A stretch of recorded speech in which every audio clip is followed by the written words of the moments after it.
Hello दोस्तों, welcome back to my YouTube channel. मैं आपका दोस्त CA Kapil Garg. So today we are going to start revision lecture number 13 of the CA inter direct tax revision series. And आज ये हमारी revision series का last revisionary lecture है। इसके बाद हमारी रिवीजन सीरीज रैप अप हो जाएगी। एंड आज हम डिस्कस करेंगे दो चैप्टर, जिसके अंदर हमें छोटे छोटे से केवल 3 कंसेप्ट डिस्कस करने हैं। हमारा फर्स्ट चैप्टर होगा competition of total income and tax payable. And हमारा सेकंड चैप्टर है रिटर्न ऑफ इनकम। एंड हमें कॉम्पिटिशन ऑफ टोटल इनकम के अंदर क्या पढ़ना है? इसके अंदर बेसिकली हमें कुछ भी नया नहीं पढ़ना। इसके अंदर हमें जितना भी अभी तक हमने पढ़ा उसका एक क्विक रिकैप कि हमने कैसे कैसे अपनी टैक्सेबल इनकम कंप्यूट करनी होती है, उसके ऊपर किस टाइप से हमें tax payable tax refundable compute करना होता है। तो ये हम पूरा क्विक रिकैप, इसके मतलब पूरी एक समरी कि कौन कौन से स्टेप्स हमें फॉलो करने होते हैं, किस सीरीज में हमें क्या स्टेप्स फॉलो करने होते हैं, so that it will be useful for your examination point of view कि जब आप एग्जामिनेशन में अपना कोई भी क्वेश्चन सॉल्व करेंगे फुल लेंथ क्वेश्चन, तो उसके अंदर आपको किस टाइप से क्या क्या स्टेप्स फॉलो करने हैं। एंड जब आप प्रैक्टिकल लाइफ में भी अगर कभी कोई रिटर्न ऑफ इनकम फाइल करनी होगी आपको, या अपनी कोई टैक्स पेबल आपको कंप्यूट करना होगा, अपनी टोटल इनकम कंप्यूट करनी होगी, तो उस टाइम पर भी आपको स्टेप्स सभी काम आएंगे कि आपको किस टाइप से कौन कौन से स्टेप्स को माइंड में रखना है, किस टाइप से आपको total income and tax payable tax refundable आपको कंप्यूट करना है। एंड इसी के अंदर हमें केवल 2 कंसेप्ट पढ़ने हैं। एक हम पढ़ेंगे इसके अंदर AMT एंड एक हम इसके अंदर पढ़ेंगे new tax regime for individual and HUF section 115 BAC। तो बस ये 2 नए कंसेप्ट है, बाकी एक क्विक रिकैप है जितना भी अभी तक हमने पढ़ा उसका quick recap. So let's start with me, let's dive into the subject. So हमें computation of total income. So first of all we have to understand what is the meaning of term total income. तो total income जैसे कि हमने पहले भी पढ़ा है कि टोटल इनकम करने का मतलब क्या होता है कि पहले GTI कंप्यूट करते हैं। GTI में से जब चैप्टर 6 से की deductions under section 80C to 80U का इफेक्ट दे दिया जाता है, यानी कि उसे लेस कर दिया जाता है डिडक्शंस को, तो उसके बाद जो हमारी इनकम निकल कर आती है उसे टोटल इनकम बोलते हैं। एंड इसे ही टैक्सेबल इनकम भी बोलते हैं। इसके ऊपर ही हमारा टैक्स पेबल रिफंडेबल कंप्यूट होता है। ठीक है जी।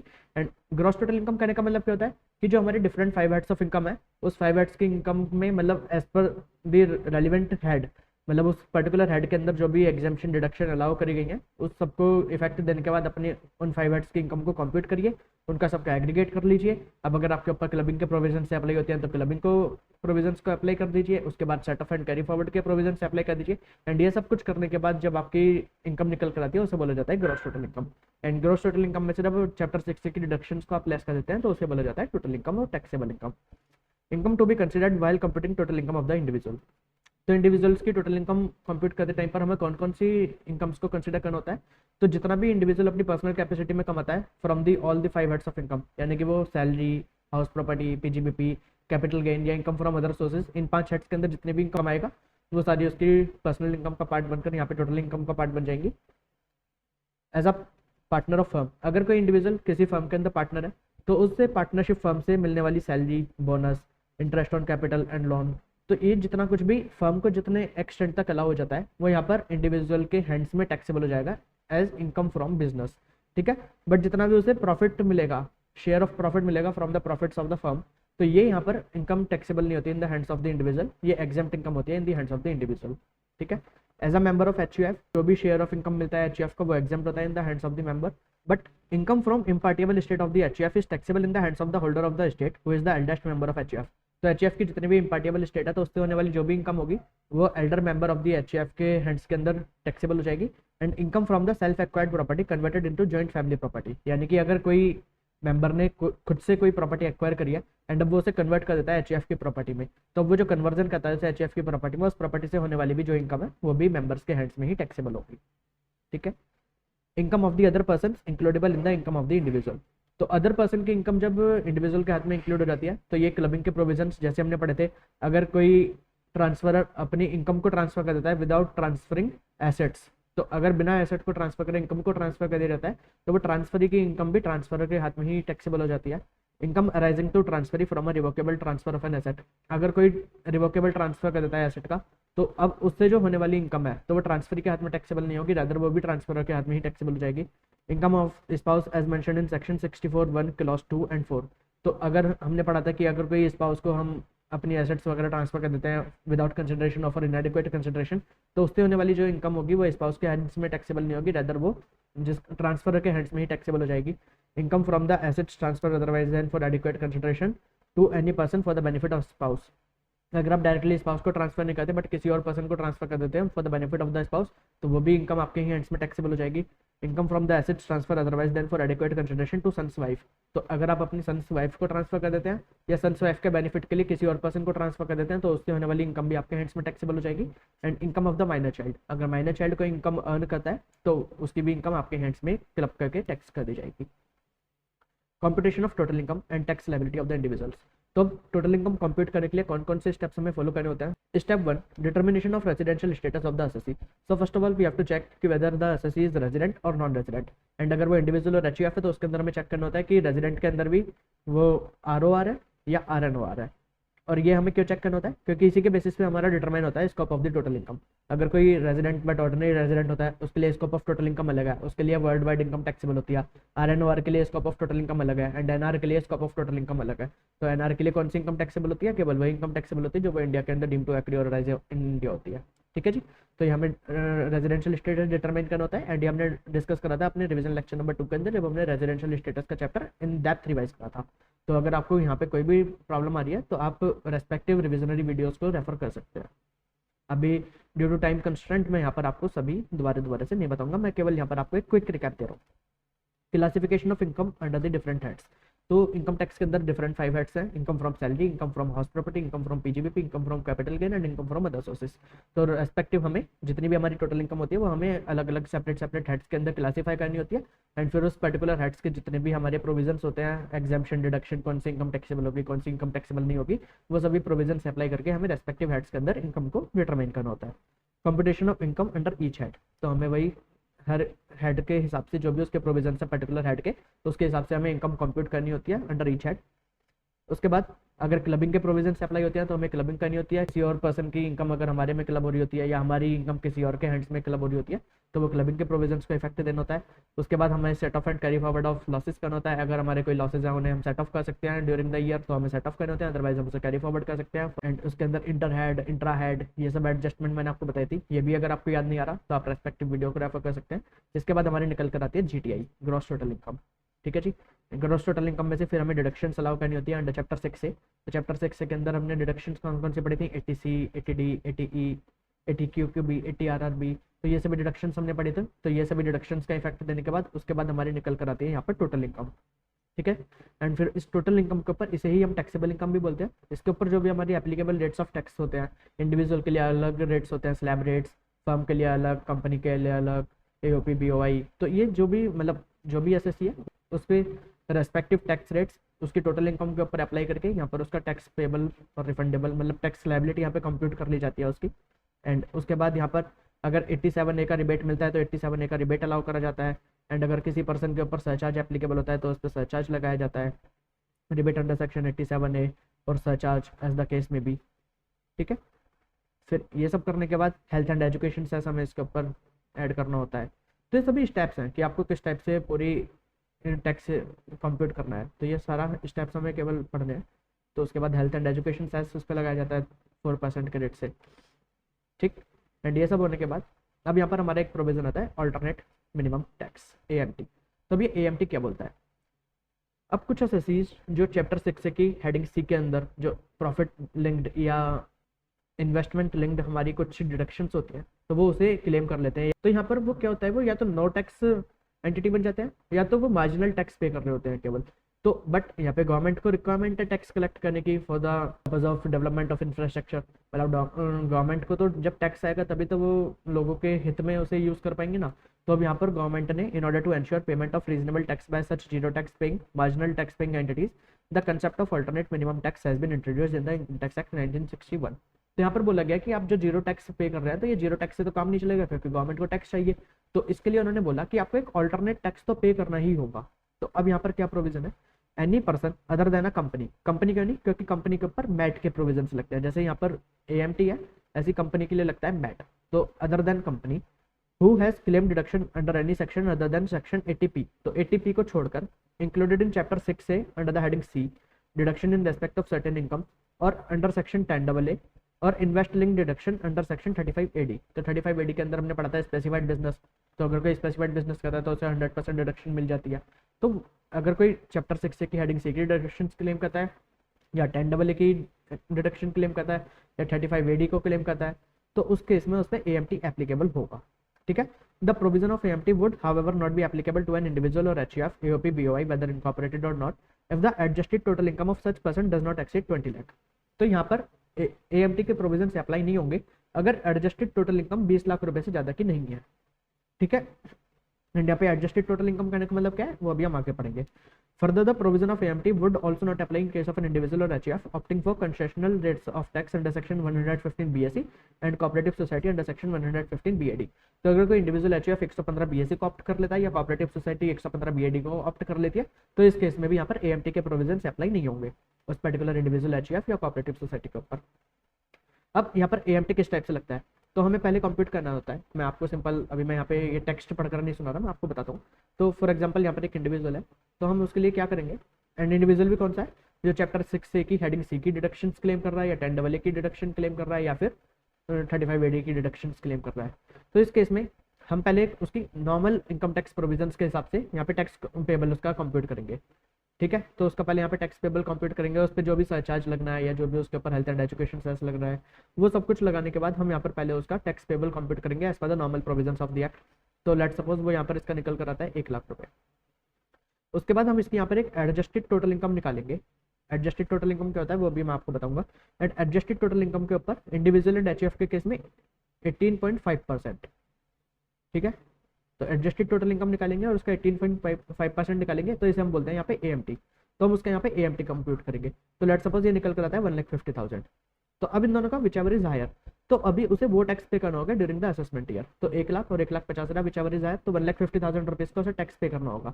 बट उसके as per the normal provisions कितना टैक्स बनता था 1 लाख रुपए। तो अभी उसने कितना एक्सेस पे करा 1,50,000 रुपीज पे करा तो उसने कितना एक्सेस पे करा 50,000 रुपीज।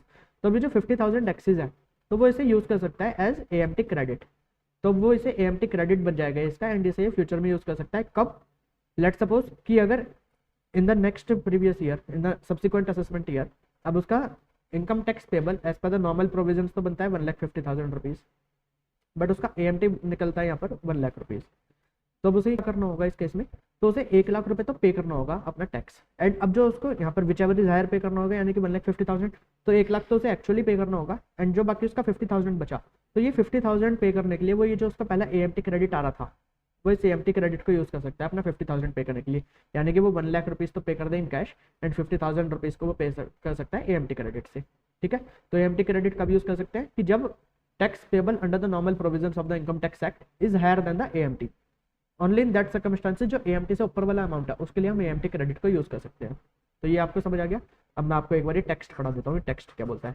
एंड यस अभी ये इंडिविजुअल एंड HUF के केस में हमें एडजस्टेड टोटल इनकम का 18.5% निकलना होता है। अगर ये कोऑपरेटिव सोसाइटी होती है इंडिविजुअल एंड HUF की जगह अगर ये कोऑपरेटिव सोसाइटी होती है तो इस केस में हमें एडजस्टेड टोटल इनकम का 15% कंप्यूट करना होता है, वो AMT होता है हमारा, ठीक है। चलिए तो ये आपको AMT के मैंने प्रोविजन को समझा दिया है। अब मैं आपको वर्बटिम एक बार पढ़ा देता हूँ। Whether regular income tax payable by a person for a previous year computed as per the provision of the Income Tax Act 1961 is less than the AMT payable for such previous year, the adjusted total income shall be deemed to be the total income of the person. तो अगर AMT से कम है तो उस case में adjusted total income को मान लिया जाएगा total income for the such assessment year. Such person shall be liable to pay income tax on the adjusted total income at the rate of 18.5% plus surcharge if applicable and health and education cess 4% under section 115 JC। तो यहाँ पर भी जो हमारे 18.5% निकल कर आएगा वो भी उसके ऊपर अगर सरचार्ज एप्लीकेबल होता है तो वो and health and education cess at the rate of 4%। तो ये सब लगाने के बाद उसको उतना टैक्स पे करना होगा। However in case of a cooperative society AMT would be 15% of the adjusted total income. अब ये एडजस्टेड टोटल इनकम क्या होता है, would mean the total income before giving effect to the chapter 12BA as increased by the deduction claimed under section 10AA, the deduction claimed under section 35AD as reduced by the depreciation allowable under section 32 as if no deduction under section 35AD was allowed।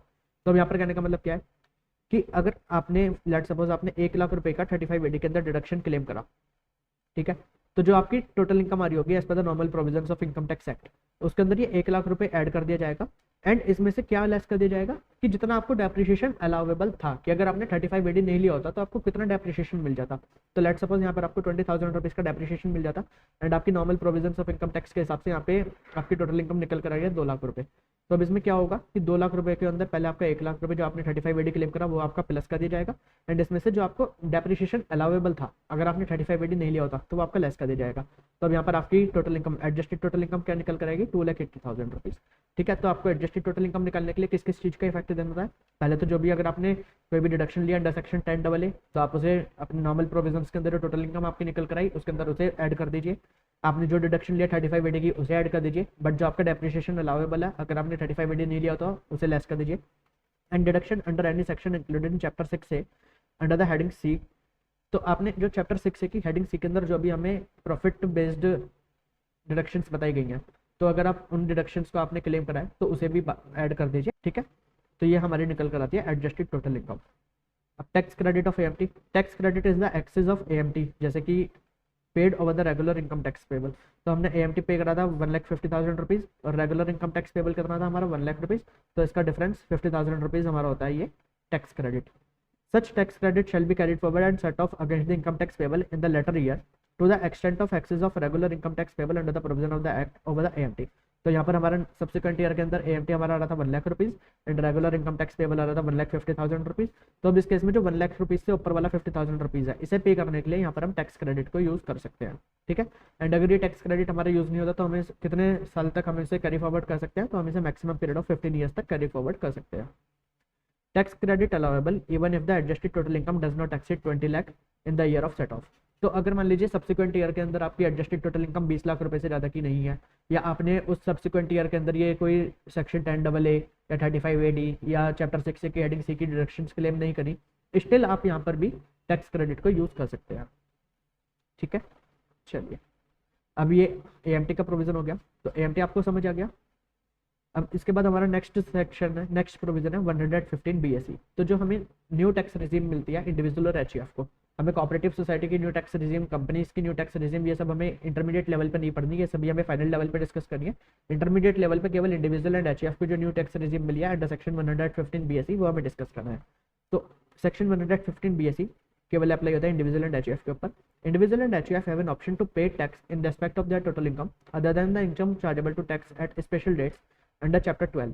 तो जो इनके special rate income होती है like STCG STT paid, LTCG without STT, LTCG STT paid या आपकी casual income, तो ये जो स्पेशल डेट्स इनकम होती है इनके ऊपर तो आपको स्पेशल डेट्स ही पे करने हैं। तो जितनी भी आपकी इनकम होगी उसके ऊपर जो भी आपका 10%, 15%, 20%, 30% एज द केस में भी जो भी आपका टैक्स रेट है उस पर आपको वही टैक्स पे करना है। एंड उसके अलावा जो आपकी स्लैब रेट्स वाली इनकम होती है उसके ऊपर आप ये न्यू स्लैब्स का बेनिफिट ले सकते हैं। तो क्या स्लैब है, up to 2.5 lakh rupees nil, 2.5 to 5 5%, 5 to 7.5 10%, 7.5 to 10 15%, 10 to 12.5 20%, 12.5 lakh to 15 lakh 25% and above 15 lakh 30%। तो यहाँ पर आप 2.5 लाख 2.5 लाख बढ़ाते रहिए एंड यहाँ पे 5% का इंक्रीमेंट करते रहिए। ठीक है, तो सिंपल है 2.5 लाख रुपए तक नील एंड उसके बाद 2.5 लाख का इंक्रीज करते रहिए इनकम में एंड यहाँ पे 5% का टैक्स में इंक्रीज करते रहिए। तो ये आपके यहाँ पर पूरा स्लैब रेट आपकी स्लैब टेबल निकल कर आ जाएगी। अब इसके लिए आपको क्या क्या कंडीशन सेटिस्फाई करनी होती है, तो अगर आपको न्यू टैक्स रिजीम का बेनिफिट लेना है तो आपको अपनी कुछ डिडक्शंस एग्जाम्पशंस ये कुछ फोरगो करनी पड़ेंगी। Certain deductions exemptions not allowable. तो सेक्शन 115 BSE 2 हमें बताता है कि कौन कौन सी डिडक्शंस और एग्जाम्पशंस आपको फोरगो करनी होगी। तो यहाँ पर आप लीव ट्रैवल कंसेशन की डिडक्शन नहीं ले सकते, HRA नहीं ले सकते, यहाँ पर आप exemption in respect of special allowance और benefit to meet expenses related to duties और पर्सनल एक्सपेंसेस, तो आप ये वाली एग्जाम्पशन क्लेम नहीं कर सकते अंडर सेक्शन 10 क्लॉज 14। 10 क्लॉज 17 की जो डेली अलाउंस मिलता है कॉन्स्टिट्यूएंसी अलाउंस MP और MLA को, तो वो यहाँ पर इसको बेनिफिट नहीं ले सकते। 1032 exemption in respect of income of minor child, tax holiday 10AA, तो जो 10AA सेक्शन की डिडक्शन आप यूज़ नहीं कर सकते। सेक्शन 16 के अंदर आपको स्टैंडर्ड डिडक्शन मिलती है फ्रॉम सैलरीज, एंटरटेनमेंट अलाउंस की डिडक्शन मिलती है, प्रोफेशनल टैक्स की डिडक्शन मिलती है, ये सब आप क्लेम नहीं कर सकते। 24B के अंदर आपको interest on loan in respect of self occupied property, तो ये डिडक्शन आप नहीं ले सकते। 32(1)(2)A एडिशनल डेप्रिसिएशन जो आपको मिलता है वो आप नहीं ले सकते। अगर आप कोई कॉन्ट्रीब्यूशन करते हैं किसी रिकॉग्नाइज्ड इंस्टीट्यूशन को, यूनिवर्सिटी को फॉर साइंटिफिक रिसर्च और सोशल रिसर्च और स्टैटिस्टिकल रिसर्च, तो जो उस पर आपको 100% की डिडक्शन मिलती है तो वो डिडक्शन आप यहाँ पर नहीं ले सकते। 35AD स्पेसिफाइड बिजनेस होते हैं, आप स्पेसिफाइड बिजनेस वाली डिडक्शन क्लेम नहीं कर सकते। 57(2)A deduction in respect of family pension, ये आप क्लेम नहीं कर सकते। एंड चैप्टर 6 की 80C to 80U डिडक्शन आप क्लेम नहीं कर सकते other than employer contribution towards NPS under section 80 CCD2 ये आप क्लेम कर सकते हैं, and deduction in respect of employment of new employees under section 80 JJAA। तो 80 JJAA की डिडक्शन एंड 80 CCD सबसेक्शन 2 की डिडक्शन आप क्लेम कर सकते हैं, इसके अलावा कोई डिडक्शन आप क्लेम नहीं कर सकते। Certain losses not allowed to be set off. अब अगर आपके कोई भी कैरीड फॉरवर्ड लॉसेज हैं या डेप्रिशिएशन है जो आपके हुए हैं, जो अभी हमने ऊपर डिडक्शंस या एग्जाम्पशंस पढ़ी उनकी वजह से, तो आप उन कैरी फॉरवर्ड लॉसेज और डेप्रिशिएशन को सेट ऑफ नहीं कर सकते। डेप्रिशिएशन और एडिशनल डेप्रिशिएशन, तो depreciation in respect of any block of assets entitled to more than 40% would be restricted to 40% on the WDV। तो अगर आपको कहीं पे भी डेप्रिशिएशन की रेट 40% से ज़्यादा है तो आप मैक्सिमम 40% तक का ही डेप्रिशिएशन क्लेम कर सकते हैं, एंड आपको एडिशनल डेप्रिशिएशन नहीं मिलेगा। एग्जाम्पशन और डिडक्शन फॉर अलाउंसेज और परक्विजिट्स, तो आपको अलाउंसेज और परक्विजिट्स के ऊपर जो भी एग्जाम्पशन डिडक्शन मिलती है वो आपको नहीं मिलेंगी, बट आपको कौन कौन सी यहाँ पर मिल जाएंगी। An individual opting for provision of section 115 BAC would be entitled for travelling allowance. तो अगर आपको कोई अलाउंस मिलता है granted to meet the cost of travel on tour और ट्रांसफर, तो ये आप क्लेम कर सकते हैं। डेली अलाउंस, अगर आपको कोई अलाउंसेस मिलते हैं कि आपकी जो नॉर्मल प्लेस ऑफ ड्यूटी है उससे अलग आप कहीं जाए एंड वहाँ पे आप अपने जो डेली एक्सपेंडिचर करते हैं उसके लिए जो आपको अलाउंस मिलता है, तो वो डेली अलाउंस का डिडक्शन यहाँ पर आप क्लेम कर सकते हैं। कन्वेंस अलाउंस, अगर आप ऑफिस पर्पज से कहीं बाहर जा रहे हैं, लाइक मैंने आपको बताया था ITT जा रहे हैं, या आप कहीं CIT अपील्स में जा रहे हैं, कहीं टैक्स डिपार्टमेंट जा रहे हैं, कहीं भी जा रहे हैं, तो उसके लिए जो आपने कैब वगैरह यूज़ करी तो जो आप उसके कन्वेंस अलाउंस लेते हैं वो आप यहाँ पे डिडक्शन एग्जाम्पशन उसके क्लेम कर सकते हैं। Exemption in respect of transport allowance granted to an employee who is blind और डीफ एंड डम और orthopedically handicapped with disability of lower extremities of the body to the extent of 3200 per month. तो जो handicapped employees को 3200 per month की transport allowance मिलती है तो यहाँ पर वो क्लेम कर सकते हैं। An individual being an employee opting for 115 BAC would not be entitled for exemption of perquisites of free food and non-alcoholic beverages provided by an employer through paid vouchers। तो यहाँ पर कोई भी जो आपको नॉन अल्कोहलिक बेवरेजेस मिलते हैं और फूड वाउचर्स मिलते हैं तो उसकी एग्जाम्पशन डिडक्शन आप यहाँ पर क्लेम नहीं कर सकते। अगर कोई भी इंडिविजुअल और HUF 115 BAC को ऑप्ट करता है तो इस केस में जो भी उसके लॉसेज जो कैरी फॉरवर्ड लॉसेज हैं या उसका डेप्रिशिएशन एंड एब्जॉर्ब डेप्रिशिएशन जो कि हो रहा है उसका इन पर्टिकुलर डिडक्शंस या एग्जाम्पशंस की वजह से जो वो क्लेम नहीं कर सकता वाइल ऑप्टिंग सेक्शन 115 BAC, उससे रिलेटेड जितने भी उसके कैरीड फॉरवर्ड लॉसेज हैं या अनएब्जॉर्ब डेप्रिशिएशन है तो वो उसे यहाँ पर यूज नहीं कर सकता। ठीक है।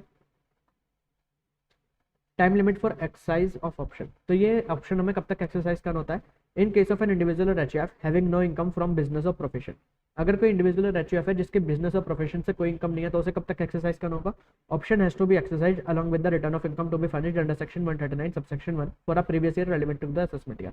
तो जब भी वो अपने पर्टिकुलर असेसमेंट ईयर की रिटर्न ऑफ इनकम फाइल करेगा अंडर सेक्शन 139 सबसेक्शन 1, तो 139 सबसेक्शन 1 की रिटर्न फाइल करने से पहले उसे यहाँ पर ये ऑप्शन एक्सरसाइज करना होगा कि वो न्यू टैक्स रेजिम में जाएगा या ऑल टैक्स रेजिम में जाएगा, एंड वो ये ईयर ऑन ईयर बेसिस पे चेंज कर सकता है। लेट सपोज मैं इस साल पर्टिकुलर इस फाइनेंशियल ईयर के अंदर मैं न्यू टैक्स रेजिम ऑप्ट कर लूँ एंड सब्सिक्वेंट फाइनेंशियल ईयर के अंदर मैं ओल्ड टैक्स रेजिम ऑप्ट कर लूँ। तो अगर मेरा बिजनेस और प्रोफेशन नहीं है, कोई इंडिविजुअल एंड HUF जिसका बिजनेस एंड प्रोफेशन नहीं है, तो वो इसे ईयर ऑन ईयर बेसिस पे चेंज भी कर सकते हैं अपने ऑप्शन को। ठीक है।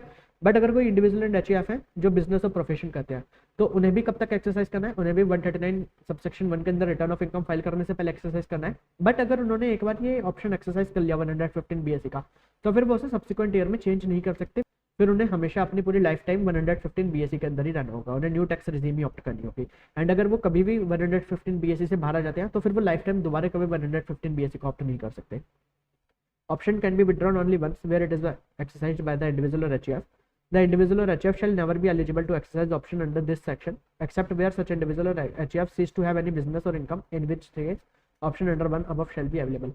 ये कभी भी मतलब इंडिविजुअल और HUF जिनका बिजनेस है अगर वो एक बार न्यू टैक्स रेजिम 115 BAC को ऑप्ट कर लेते हैं एंड उसके बाद वो कभी सब्सिक्वेंट ईयर के अंदर उससे बाहर निकल जाते हैं, उसे ऑप्ट आउट कर देते हैं, तो फिर वो फ्यूचर में कभी भी उसे दोबारा से ऑप्ट नहीं कर सकते अनटिल एंड अनलेस कि वो बिजनेस और प्रोफेशन ही बंद कर देते हैं।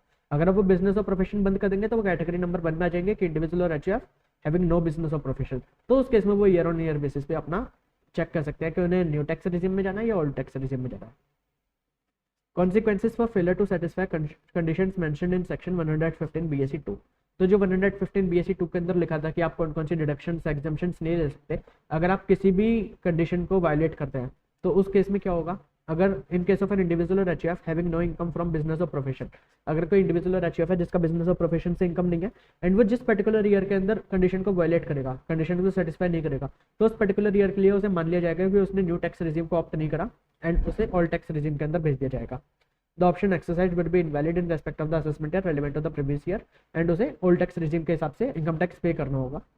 इन केस ऑफ एन इंडिविजुअल और HUF having income from business और प्रोफेशन, अगर कोई इंडिविजुअल और एचयूएफ है जिनका बिजनेस और प्रोफेशन से इनकम होती है एंड अगर वो कभी भी कोई कंडीशन को वायलेट कर देता है तो उन्हें उस पर्टिकुलर असेसमेंट ईयर के लिए as well as subsequent assessment years के लिए मान लिया जाएगा कि अब वो 115 बीएससी से बाहर हो गए हैं एंड उन्हें कभी भी 115 बीएससी वो लाइफ टाइम कभी दोबारा ऑप्ट नहीं कर सकते। ठीक है, एंड एएमटी लाइबिलिटी इनके ऊपर नहीं लगती। अभी हमने एएमटी के टाइम पे ही पढ़ा था कि जो 115 बीएससी को ऑप्ट कर लेते हैं उनके ऊपर एएमटी नहीं लगता।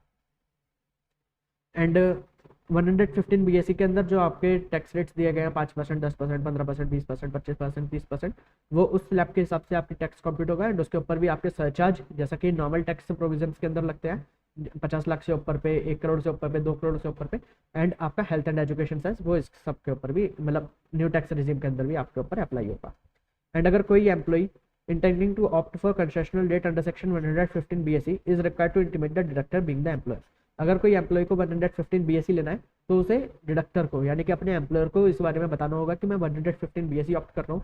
अब यहाँ पर ये एम्प्लॉयर की ड्यूटी है कि वो in accordance with the 115 BSE employee की इनकम को कंप्यूट करेंगे न्यू स्लैब रेट्स के हिसाब से एंड उसके ऊपर वो उसका टैक्स डिडक्ट करेंगे। बट ये जो इसने यहाँ पे अपनी इंटीमेशन दिया है एम्प्लॉयर को अबाउट ऑप्टिंग फॉर 115 BSE, तो ये केवल टीडीएस पर्पस से है। अब मान लीजिए रिटर्न फाइल करते टाइम पे एम्प्लॉय का मन करता है कि नहीं मैं तो न्यू टैक्स रिजीम को ऑप्ट नहीं करता, मैं तो ओल्ड टैक्स रिजीम को ही ऑप्ट करूंगा, उसी के अंदर अपनी इनकम टैक्स रिटर्न फाइल करूंगा। तो इस केस में यहाँ पर ऐसा नहीं बोला जाएगा कि अब उसे न्यू टैक्स रिजीम में ही इनकम टैक्स रिटर्न फाइल करनी होगी, उसके हिसाब से टैक्स देना होगा। वो ओल्ड टैक्स रिजीम को भी ऑप्ट कर सकता है while filing return under section 139 subsection 1। ये सब होने के बाद फिर आपका स्टेप नंबर 14 आता है कि जो भी आपका टैक्स पेबल निकलेगा as per the normal provision और as per the new tax regime, तो अब उसमें से आपको क्रेडिट देना है एडवांस टैक्स जो आपने पे करा है, या आपने कोई टीडीएस आपने डिडक्ट हो जाता है, आपका टीसीएस ड्यूरिंग द ईयर जो कलेक्ट हो गया था वो क्रेडिट देने के बाद आपका निकल कर आता है नेट इनकम टैक्स पेबल और रिफंडेबल। तो आपका जो भी टैक्स पेबल या रिफंडेबल निकल कर आता है वो आपको यहाँ पर आ जाएगा। अब अगर आपका टैक्स पेबल है तो आपको पे करना है, रिफंडेबल है तो आप रिफंड ले लेंगे इनकम टैक्स अथॉरिटी से, एंड यहाँ पर आपका ये चैप्टर खत्म हो जाता है। एंड जब आपका टैक्स पेबल रिफंडेबल निकल कर आएगा इसके बाद आपको भरनी होती है रिटर्न ऑफ इनकम। ठीक है, अब हमें नेक्स्ट चैप्टर डिस्कस करना है रिटर्न ऑफ इनकम का। Let's move forward, provision for filing of return of income and self assessment. तो अब हमें पढ़ना है रिटर्न ऑफ इनकम के बारे में। तो रिटर्न ऑफ इनकम क्या होता है? Return of income is the declaration of the income and resultant tax bye the assessee in a prescribed format. तो एक प्रेस्क्राइब फॉर्मेट के अंदर वो अपनी टोटल इनकम बताता है एंड उसके ऊपर रिजल्टेंट टैक्स बताता है, तो ये रिटर्न ऑफ इनकम होता है। ठीक है, compulsory filing of return of income section 139 subsection 1। तो सेक्शन 139 सबसेक्शन 1 हमें बताता है it is compulsory for the companies and firms to file a return of income और loss for every previous year on और before the due date in the prescribed form. तो companies and firm को तो mandatory है return file करना, and in case of a person other than a company और firm, तो individual, HUF, AOP, BOI और artificial juridical person, filing of return of the income on or before the due date is mandatory if his total income or the total income of any person in respect of which he is assessable under this act during the previous year exceeds the maximum amount not chargeable to tax। तो companies और firm के लिए तो mandatory है return file करना, but companies and firms को छोड़कर other persons के लिए रिटर्न ऑफ इनकम फाइल करना मैंडेटरी तभी है अगर उनकी total income exceeds basic exemption limit, maximum amount not chargeable to tax से ज़्यादा उनकी टोटल इनकम आती है। एंड वो क्या है? इंडिविजुअल्स के केस में 2.5 लाख, 3 लाख और 5 लाख एज द केस में भी। तो अगर आपकी बेसिक एग्जम्पशन लिमिट से ज़्यादा आपकी यहाँ पर टोटल इनकम निकल कर आती है तभी आपको रिटर्न ऑफ इनकम फाइल करना है। बट यहाँ पर बेसिक एग्जम्पशन लिमिट हम किस टाइप से चेक करते हैं? तो यहाँ पर बेसिक एग्जम्पशन लिमिट हमें चेक करनी है कि जो आपकी टोटल इनकम निकल कर आई उसमें without giving effect to exemption under section 54 and deduction under chapter 6 से। ठीक है, तो फॉर एग्जाम्पल मान लीजिए आपकी टोटल इनकम निकल कर आती है as per the normal provisions of the act 2 lakh rupees in the case of an individual. तो अब यहाँ पर इंडिविजुअल को 2 लाख रुपीज की टोटल इनकम निकल कर आती है, तो अब ये बेसिक एग्जम्पशन लिमिट से कम है for the taxation purpose. But return of income के लिए यहाँ पर इसे 2 लाख रुपीज ऐसे नहीं देखा जाएगा। अगर इंडिविजुअल ने 54 सीरीज की कोई भी एग्जम्पशन क्लेम करी है, जो हमने कैपिटल गेन चैप्टर के अंदर पढ़ा था कि 54, 54B, 54D, 54F कोई एग्जम्पशन अगर उसने क्लेम करी है तो यहाँ पर उसका इफेक्ट नहीं दिया जाएगा। एंड अगर चैप्टर 6 से की कोई डिडक्शन क्लेम करी है तो उसका भी इफेक्ट नहीं दिया जाएगा। फॉर एग्जांपल इंडिविजुअल ने यहाँ पे 54 की 1 लाख रुपए की एग्जम्पशन क्लेम करी है अंडर सेक्शन 54 एंड 6A की 1.5 लाख रुपीस की डिडक्शन क्लेम करके अंडर सेक्शन 80C। तो अब यहाँ पर 2 लाख रुपए की टोटल इनकम निकल कर आती है, उसमें प्लस कर दिया जाएगा 54 की एग्जाम्पशन जो उसने क्लेम करी 1 लाख रुपए, एंड चैप्टर 6A की जो उसने डिडक्शन क्लेम करी 1,50,000 रुपए। तो अब ये इसकी टोटल इनकम यहाँ पर कितनी निकल कर आएगी, 2 लाख में 4.5 लाख रुपए अब इसकी टोटल इनकम बन गई। एंड ये इसकी income maximum amount not chargeable to tax से ज़्यादा है। हम यहाँ पे एज्यूम करते हैं कि इंडिविजुअल 60 ईयर्स से कम की एज का है, मतलब नॉर्मल इंडिविजुअल है, सीनियर सिटीजन नहीं है। तो अब उसके 2.5 लाख रुपीज़ से ज़्यादा की उसकी इनकम हो जाती है टोटल इनकम, तो अब ये एक्सीड्स बेसिक एग्जाम्पशन लिमिट। तो इस केस में यहाँ पर इसे रिटर्न ऑफ इनकम फाइल करना मैंडेटरी है। ठीक है, तो बेसिक एग्जाम्पशन लिमिट के लिए कौन सी टोटल इनकम लेनी है, total income without giving effect to exemption under section 54, मतलब 54 सीरीज के अंदर जो एग्जाम्पशन हैं वो बिना उनका इफेक्ट दिए, and without giving effect to deduction under chapter 6A। Third, every person being a resident other than not ordinarily resident, यानी कि ROR। अगर कोई ROR है एंड उसे रिटर्न ऑफ इनकम फाइल करने की रिक्वायरमेंट नहीं है, बट उसे भी रिटर्न ऑफ इनकम फाइल करनी पड़ेगी if such person at any time during the previous year. अगर उस पर्सन के पास at any time during the previous year, मतलब प्रीवियस ईयर में किसी भी टाइम, यानी कि एक दिन के लिए भी, अगर he holds as a beneficial owner और otherwise any asset located outside India including financial interest और has a signing authority in any account. तो या तो वो बेनिफिशियल ओनर है किसी एसेट्स का जो कि located outside India including financial interest in any entity, और अगर उसके पास साइनिंग अथॉरिटी है in the account located outside India, या फिर वो beneficiary of any asset located outside India including financial interest in any entity. ठीक है, so any resident and ordinarily resident जिसे रिटर्न ऑफ इनकम फाइल करने की recommend नहीं है, उसे भी रिटर्न ऑफ इनकम फाइल करनी पड़ेगी अगर वो during the previous year any time वो होल्ड करता है as a beneficial owner any asset including financial interest in any entity located outside India, और अगर उसके पास कोई साइनिंग अथॉरिटी है in any account located outside India, और अगर वो बेनिफिशियरी है किसी एसेट का including financial interest in the entity located outside India. ठीक है जी, तो उसे भी यहाँ पे रिटर्न ऑफ इनकम फाइल करनी पड़ेगी। बट इस केस में बेनिफिशियरी को रिटर्न ऑफ इनकम फाइल नहीं करनी होगी अगर जो वो इनकम हो रही है एसेट्स लोकेटेड आउटसाइड इंडिया से इंक्लूडिंग फाइनेंशियल इंटरेस्ट, अगर वो उससे होने वाली इनकम बेनिफिशियल ओनर के हैंड्स में टैक्सेबल है, तो इस केस में यहाँ पे बेनिफिशियरी को रिटर्न ऑफ इनकम फाइल करने की रिक्वायरमेंट नहीं आएगी।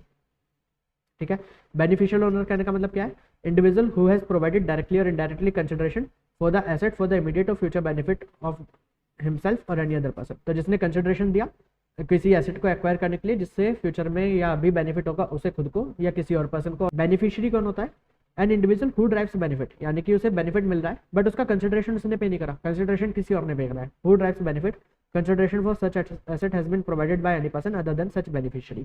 ठीक है, तो बेनिफिशियल ओनर एंड बेनिफिशियरी ये आपको समझ आ गया। फर्दर एवरी पर्सन, इसके अंदर being an individual HUF AOP BOI incorporated और नॉट और आर्टिफिशियल ज्यूरिडिकल पर्सन, तो उन्हें अपने रिटर्न ऑफ इनकम फाइल करनी होती है अगर उनकी टोटल इनकम एक्सीड्स कर जाती है बेसिक एग्जाम्पशन लिमिट से। एंड टोटल इनकम कहने का मतलब क्या होता है, total income without giving effect to the provision of chapter 6A और section 54, 54B, 54D, 54EC, 54F। ठीक है जी, अदर सेक्शन भी होते हैं 54 सीरीज के, बट वो इंटरमीडिएट लेवल पे नहीं है, तो इसलिए वो यहाँ पे हम डिस्कस नहीं कर रहे। इंटरमीडिएट लेवल पे केवल हमने 54 सीरीज के अंदर ये सेक्शंस डिस्कस करे थे, तो इनका इफेक्ट दिया बिना जो आपकी टोटल इनकम निकल कर आएगी। तो अगर वो आपकी basic exemption limit 2.5 lakh, 3 lakh, 5 lakh, ऐसा केस में भी अगर उससे ज़्यादा है तो उस केस में आपको यहाँ पर रिटर्न ऑफ इनकम फाइल करना मैंडेटरी है। The level of total income is to considered for the purpose of filing return of income is the income before claiming admissible deduction under chapter 6A and exemption under 54 series. Any person other than a company or firm who is not required to furnish a return under section 139(1). अगर कोई और person है companies and firm को छोड़कर, क्योंकि companies and firm को तो मैंडेटली file करना जरूरी है ही है, अब इन्हें छोड़कर कोई और पर्सन है एंड उसकी बेसिक एग्जाम्पशन लिमिट से ज़्यादा की इनकम नहीं है, या फिर वो कोई बेनिफिशियल ओनर नहीं है किसी एसेट्स लोकेटेड आउटसाइड इंडिया का, या फिर वो बेनिफिशियरी नहीं है किसी एसेट्स लोकेटेड आउटसाइड इंडिया का, तो उसे यहाँ पे 139(1) के अंदर रिटर्न फाइल करना रिक्वायरमेंट नहीं है। बट स्टिल उसे भी रिटर्न फाइल करनी होगी if he has deposited an amount or aggregate amount exceeding ₹1 crore, यानी कि ग्रेटर देन 1 करोड़। 1 करोड़ रुपए से ज़्यादा का अगर वो कोई डिपॉजिट करता है इन वन और मोर current account maintained with the banking company और कोऑपरेटिव सोसाइटी, अगर वो अपने किसी भी एक करंट अकाउंट या एक से ज़्यादा करंट अकाउंट के अंदर 1 करोड़ रुपए से ज़्यादा डिपॉजिट करता है ड्यूरिंग द ईयर, तो इस केस में उससे रिटर्न ऑफ इनकम फाइल करना मैंडेटरी है। अगर वो एक्सपेंडिचर करता है on travel to a foreign country, अपने खुद के ट्रैवल के लिए या किसी और पर्सन के ट्रैवल के लिए in the previous year exceeding 2 lakh rupees, यानी कि ग्रेटर देन 2 लाख रुपीज़ का एक्सपेंडिचर करता है for travel to foreign country, या उसका electricity expense during the previous year 1 lakh रुपए से ज़्यादा होता है। तो कौन कौन, अगर कोई भी पर्सन अपने एक या एक से ज़्यादा करंट अकाउंट में during the previous year 1 crore रुपए से ज़्यादा का डिपॉजिट करता है तो उसे रिटर्न ऑफ इनकम फाइल करना मैंडेटरी है।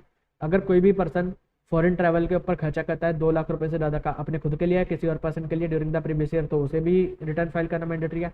या किसी पर्सन का अगर electricity expense consumption of electricity उसकी 1 लाख रुपए से ज़्यादा की ड्यूरिंग द प्रीवियस ईयर, तो उसे भी रिटर्न ऑफ इनकम फाइल करना मैंडेटरी है। और सच अदर कंडीशन एज में भी प्रेस्क्राइब, तो अदर कंडीशन भी प्रेस्क्राइब करी गई है अंडर रूल 12AA। तो वो कौन कौन से पर्सन है, तो कोई person if his total sale turnover or gross receipt in the case of business exceed 60 lakh during the previous year, तो किसी भी पर्सन की अगर gross receipt turnover in the case of business 60 lakh रुपए से ज़्यादा किया तो उसे रिटर्न ऑफ इनकम फाइल करना मैंडेटरी है। In the case of profession अगर उसकी ग्रॉस रिसिप्ट 10 लाख रुपए से ज़्यादा किया ड्यूरिंग द प्रीवियस ईयर, तो उसे रिटर्न ऑफ इनकम फाइल करना मैंडेटरी है। अगर किसी भी पर्सन का aggregate of TDS and TCS 25,000 रुपए से ज़्यादा का है, 25,000 या 25,000 रुपए से ज़्यादा का, तो यहाँ पे आपको याद रखना ग्रेटर देन है, यहाँ पे भी ग्रेटर देन है, यहाँ पे लिखा है 25,000 और मोर, यानी कि 25,000 या 25,000 रुपए से ज़्यादा है तो उसे रिटर्न ऑफ इनकम फाइल करना मैंडेटरी है। एंड रेजिडेंट इंडिविजुअल के केस में who is of the age of 60 years और मोर, यानी कि सीनियर सिटीजन के केस में ये 25,000 वाली लिमिट बढ़कर हो जाएगी 50,000 रुपये और मोर। ठीक है, तो अगर कोई रेजिडेंट इंडिविजुअल है जिसकी एज 60 ईयर्स से ज़्यादा किया, तो इस केस में अगर उनका TDS और TCS एग्रीगेट अलग या दोनों मिलाकर 50,000 रुपये या उससे ज़्यादा का है तो उन्हें रिटर्न ऑफ इनकम फाइल करना मैंडेटरी है। और कोई और पर्सन अगर वो अपने एक या एक से ज़्यादा सेविंग बैंक अकाउंट में 50 लाख रुपए या उससे ज़्यादा डिपॉजिट करता है ड्यूरिंग द प्रीवियस ईयर, ठीक है, तो करंट अकाउंट के केस में क्या था, 1 करोड़ रुपए से ज़्यादा डिपॉजिट करता है, एक करंट अकाउंट में, एक से ज़्यादा करंट अकाउंट में 1 करोड़ रुपए से ज़्यादा डिपॉजिट करता है तो उसे फाइल करना मैंडेटरी था। एंड सेविंग बैंक अकाउंट के केस में एक सेविंग बैंक अकाउंट या एक से ज़्यादा सेविंग बैंक अकाउंट में 50 लाख और 50 लाख से ज़्यादा, तो यहाँ पे 50 लाख भी, अगर एक्जैक्ट 50 लाख भी वो डिपॉजिट कर रहा है तब भी उसे रिटर्न ऑफ इनकम फाइल करना मैंडेटरी है। ठीक है, तो ये 4 पर्सन हमने यहाँ पे पढ़े एंड 3 पर्सन हमने ऊपर पढ़े, तो ये 7 पर्सन और हैं जिन्हें अपने रिटर्न ऑफ इनकम फाइल करना मैंडेटरी है।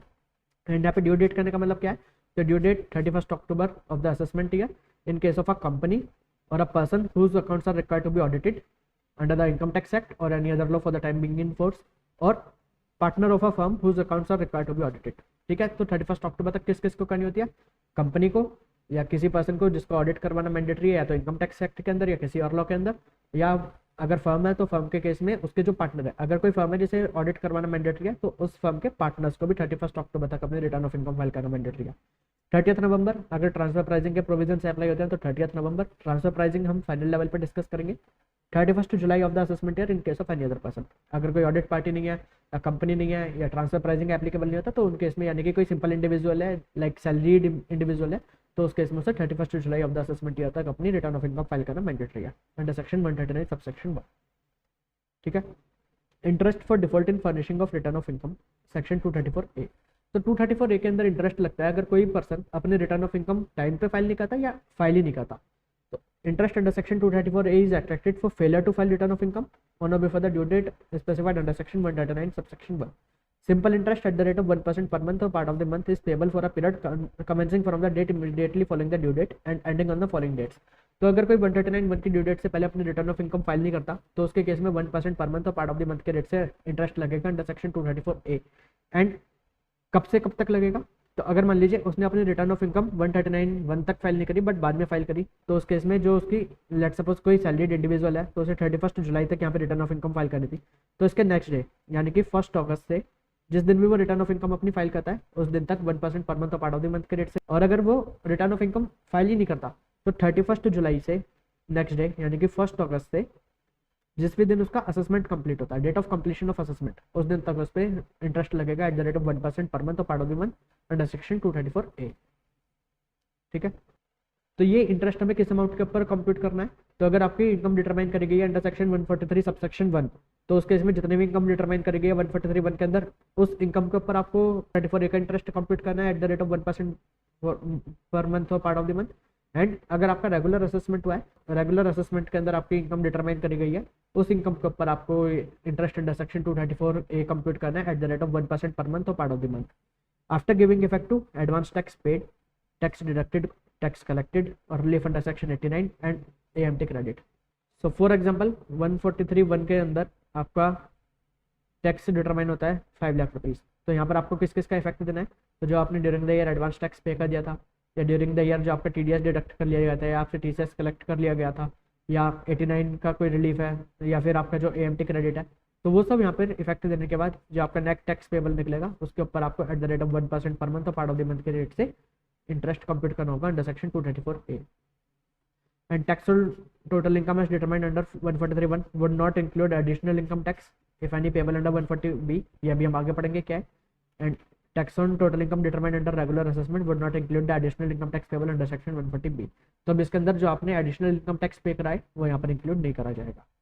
Fee for default in furnishing return of income, section 234F हमें बताता है कि अगर आप अपने रिटर्न ऑफ इनकम 139 सबसेक्शन 1 के अंदर ड्यू डेट मेंशन करी गई है उस ड्यू डेट तक फाइल नहीं करते तो उस केस में आपको एक फ़ी लगेगी। एंड फी कितनी लगेगी आपको 5,000 रुपये की फीस लगेगी। बट अगर आपकी इनकम 5 लाख रुपए तक है तो उस केस में आपको 1,000 रुपये की ही फी लगेगी। ठीक है। 139(1)(c, तो सेंट्रल गवर्नमेंट के पास पावर है कि सेंट्रल गवर्नमेंट कोई क्लास और क्लासेस ऑफ पर्सन को नोटिफाई कर सकते हैं वो will be exempted from the requirement of filing of return, तो जिन्हें रिटर्न ऑफ इनकम फाइल नहीं करनी। Return of loss 139(3), Section 80 require mandatory filing of return of loss under Section 139(3) on or before the due date as specified under Section 139(1) for carry forward of the following losses। तो Section 80 हमें बताता है कि अगर आपको कोई भी losses carry forward करने हैं तो उस केस में आपको अपनी रिटर्न ऑफ इनकम फाइल करना मैंडेटरी है before the due date as specified under section 139(1) to carry forward the losses. तो कौन कौन से लॉसेस, तो हमारे 5 हेड्स ऑफ इनकम होते हैं, salary, house property, PGBP, income from other sources and capital gain. तो सैलरी के अंदर कभी लॉस हो ही नहीं सकता। हाउस प्रॉपर्टी का लॉस अगर आपने रिटर्न ऑफ इनकम फाइल नहीं भी करी तब भी आप उसे यहाँ पर कैरी फॉरवर्ड कर सकते हैं। आपके बिजनेस लॉसेस के अंदर 3 सेगमेंट होते हैं, सिंपल बिजनेस, तो आप वो बिजनेस लॉस को कैरी फॉरवर्ड नहीं कर सकते, स्पेकुलेशन बिजनेस लॉस को कैरी फॉरवर्ड नहीं कर सकते, एंड स्पेसिफाइड बिजनेस लॉसेस को कैरी फॉरवर्ड नहीं कर सकते। आपके कैपिटल गेन हेड के अंदर जितने भी लॉसेस होंगे आप उन्हें कैरी फॉरवर्ड नहीं कर सकते। एंड आपके IFRS के अंदर activity of earning and maintaining resources, तो आप इसे भी कैरी फॉरवर्ड नहीं कर सकते अगर आपने अपनी रिटर्न ऑफ इनकम फाइल नहीं करी है before the due date as specified under section 139 subsection 1। ठीक है। बट कौन कौन से लॉसेज आप कैरी फॉरवर्ड कर सकते हैं अगर आपने रिटर्न ऑफ इनकम फाइल नहीं करी तब भी, तो losses under the income from house property and unabsorbed depreciation under section 32, इन्हें आप कैरी फॉरवर्ड कर सकते हैं अगर आपने रिटर्न ऑफ इनकम फाइल नहीं भी करी तब भी। बिलेटेड रिटर्न, अगर आप 139(1) के अंदर जो ड्यू डेट स्पेसिफाई करी गई है उस तक रिटर्न ऑफ इनकम फाइल नहीं करते तो आप बिलेटेड रिटर्न भी अपनी फाइल कर सकते हैं under section 139(4). And belated return file करने की टाइम लिमिट क्या है, may furnish the return for any previous year at any time before 3 month prior to the end of the relevant assessment year. तो relevant assessment year end कब होता है, let suppose previous year है हमारा 2022-23, तो इसका असेसमेंट ईयर क्या होगा 2023-24, तो ये एंड कब होगा 31 मार्च 24, तो इससे 3 महीने पहले यानी कि 31 दिसंबर 2023। ठीक है। Before 3 month prior to the end of the relevant assessment year that is 31 December 2003 for the previous year 22-23, तो 31 दिसंबर तक फाइल कर सकते हैं। और before the completion of the assessment which ever is earlier, अगर इससे पहले आपका असेसमेंट हो जाता है तो आपकी असेसमेंट की डेट तक या 31 दिसंबर 2023 तक या जो भी आपका प्रीवियस ईयर है उसके अकॉर्डिंगली असेसमेंट ईयर कंप्लीट होने से 3 महीने पहले तक आप अपने रिटर्न ऑफ इनकम फाइल कर सकते हैं, belated return of income. Revised return of income 139(5) बताता है कि अगर आपने अपने रिटर्न ऑफ इनकम फाइल कर दिया अंडर सेक्शन 139(1) और 139(4) यानी कि आपने बिलेटेड भी फाइल करी है उसके बाद आपको कोई डिफेक्ट, कोई ओमिशन डिस्कवर होता है कि आपको पता चलता है कि आपने कोई गलत, मतलब उसके अंदर कोई ऑमिट कर दिया आपने कोई चीज़ या आपने कोई रॉन्ग स्टेटमेंट डाल दिया है उसके अंदर, तो आप अपने रिटर्न को रिवाइज कर सकते हैं। एंड आप अपने रिटर्न को कब तक रिवाइज कर सकते हैं, तो रिवाइज करने की भी टाइम लिमिट सेम है कि आपका जो रेलिवेंट असेसमेंट ईयर है वो एंड होने से 3 महीने पहले तक यानी कि 31 दिसंबर तक और before the completion of the assessment which ever is earlier. And आप अपने रिटर्न को कितनी बार रिवाइज कर सकते हैं, तो एन नंबर ऑफ टाइम्स, आप जब तक भी अपनी रिटर्न रिवाइज करना चाहें with in the time limit आप रिवाइज कर सकते हैं। आप 50 बार 100 बार जितनी बार भी आप रिटर्न को रिवाइज करना चाहें उतनी बार आप रिटर्न रिवाइज कर सकते हैं, but within the time limit. ठीक है जी, चलिए let's move forward. Section 139 subsection 6 particulars to be furnished with the return, तो आपको रिटर्न के साथ कौन कौन सी और पर्टिकुलर्स क्या क्या और आइटम्स आपको फर्निश करने हैं साथ में। तो अगर आपकी कोई इनकम एग्जाम्प्ट फ्रॉम टैक्स है तो उसके रिलेटेड आपको एविडेंसेस वहाँ पे सबमिट करने होंगे। Assets of the prescribe nature and value, तो अगर आप कोई एसेट हेल्ड करते हैं of the prescribe nature and value तो वो उसके रिलेटेड आपको पर्टिकुलर्स वहाँ पे फर्निश करने होंगे। आपके बैंक अकाउंट डिटेल्स, आपके क्रेडिट कार्ड डिटेल्स आपको फर्निश करने होंगे। अगर आपने कोई एक्सपेंडिचर करा है exceeding the prescribe limits incurred by him under prescribe heads, तो वो आपको यहाँ पे फर्निश करना होगा। और सच अदर आउटगोइंग एज में भी प्रेस्क्राइब, तो अगर कोई और बात प्रेस्क्राइब करी गई है, कोई और पर्टिकुलर्स, कोई और आइटम्स प्रेस्क्राइब करे जाते हैं तो उसके रिलेटेड पर्टिकुलर्स आपको यहाँ पे फर्निश करने होंगे। Section 139(6) particulars to be furnished with return of income in case of an SSC engaged in the business of profession, अगर कोई एसएससी बिजनेस ऑफ प्रोफेशन करता है तो उसे रिटर्न ऑफ इनकम के साथ और क्या क्या फर्निश करना जरूरी है। The report of any audit refer to in section 44AB, तो 44AB के अंदर जो उसने ऑडिट हुई तो उसे ऑडिट रिपोर्ट फर्निश करनी है। Particular of the location and style of the principal place of the business, तो उसे अपने principal place of the business and style of the business के बारे में बताना जरूरी है। Name and address of the partners, partnership firm के केस में उसे अपने नेम एंड एड्रेस बताने जरूरी है पार्टनर्स के। And if he is the member of an association और बॉडी ऑफ इंडिविजुअल, अगर एसोसिएशन ऑफ पर्सन या बॉडी ऑफ इंडिविजुअल का मेंबर है तो उसे अदर मेंबर्स के नेम बताने हैं एंड उनका शेयर बताना है कि उस पर्सन का शेयर कितना है एंड अदर मेंबर्स का शेयर कितना है। ठीक है, तो ये उसे डिटेल्स फर्निश करनी मैंडेटरी है।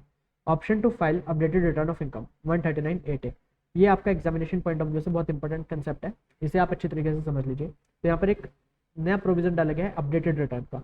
तो any person may furnish an updated return for the previous year relevant to the assessment year at any time within the 24 month from the end of the relevant assessment year. तो आपका जब assessment year खत्म होता है उसके and से 24 month तक आप एक अपडेटेड रिटर्न अपनी फाइल कर सकते हैं। तो यहाँ पर प्रीवियस ईयर 2022-23 के लिए हमारा असेसमेंट ईयर एंड होगा, असेसमेंट ईयर हमारा 23-24, ये एंड होगा 31 मार्च 24 को। तो अब इसके बाद विद इन द 24 मंथ्स यानी कि 31 मार्च 2026 तक अपडेटेड रिटर्न फाइल करी जा सकती है।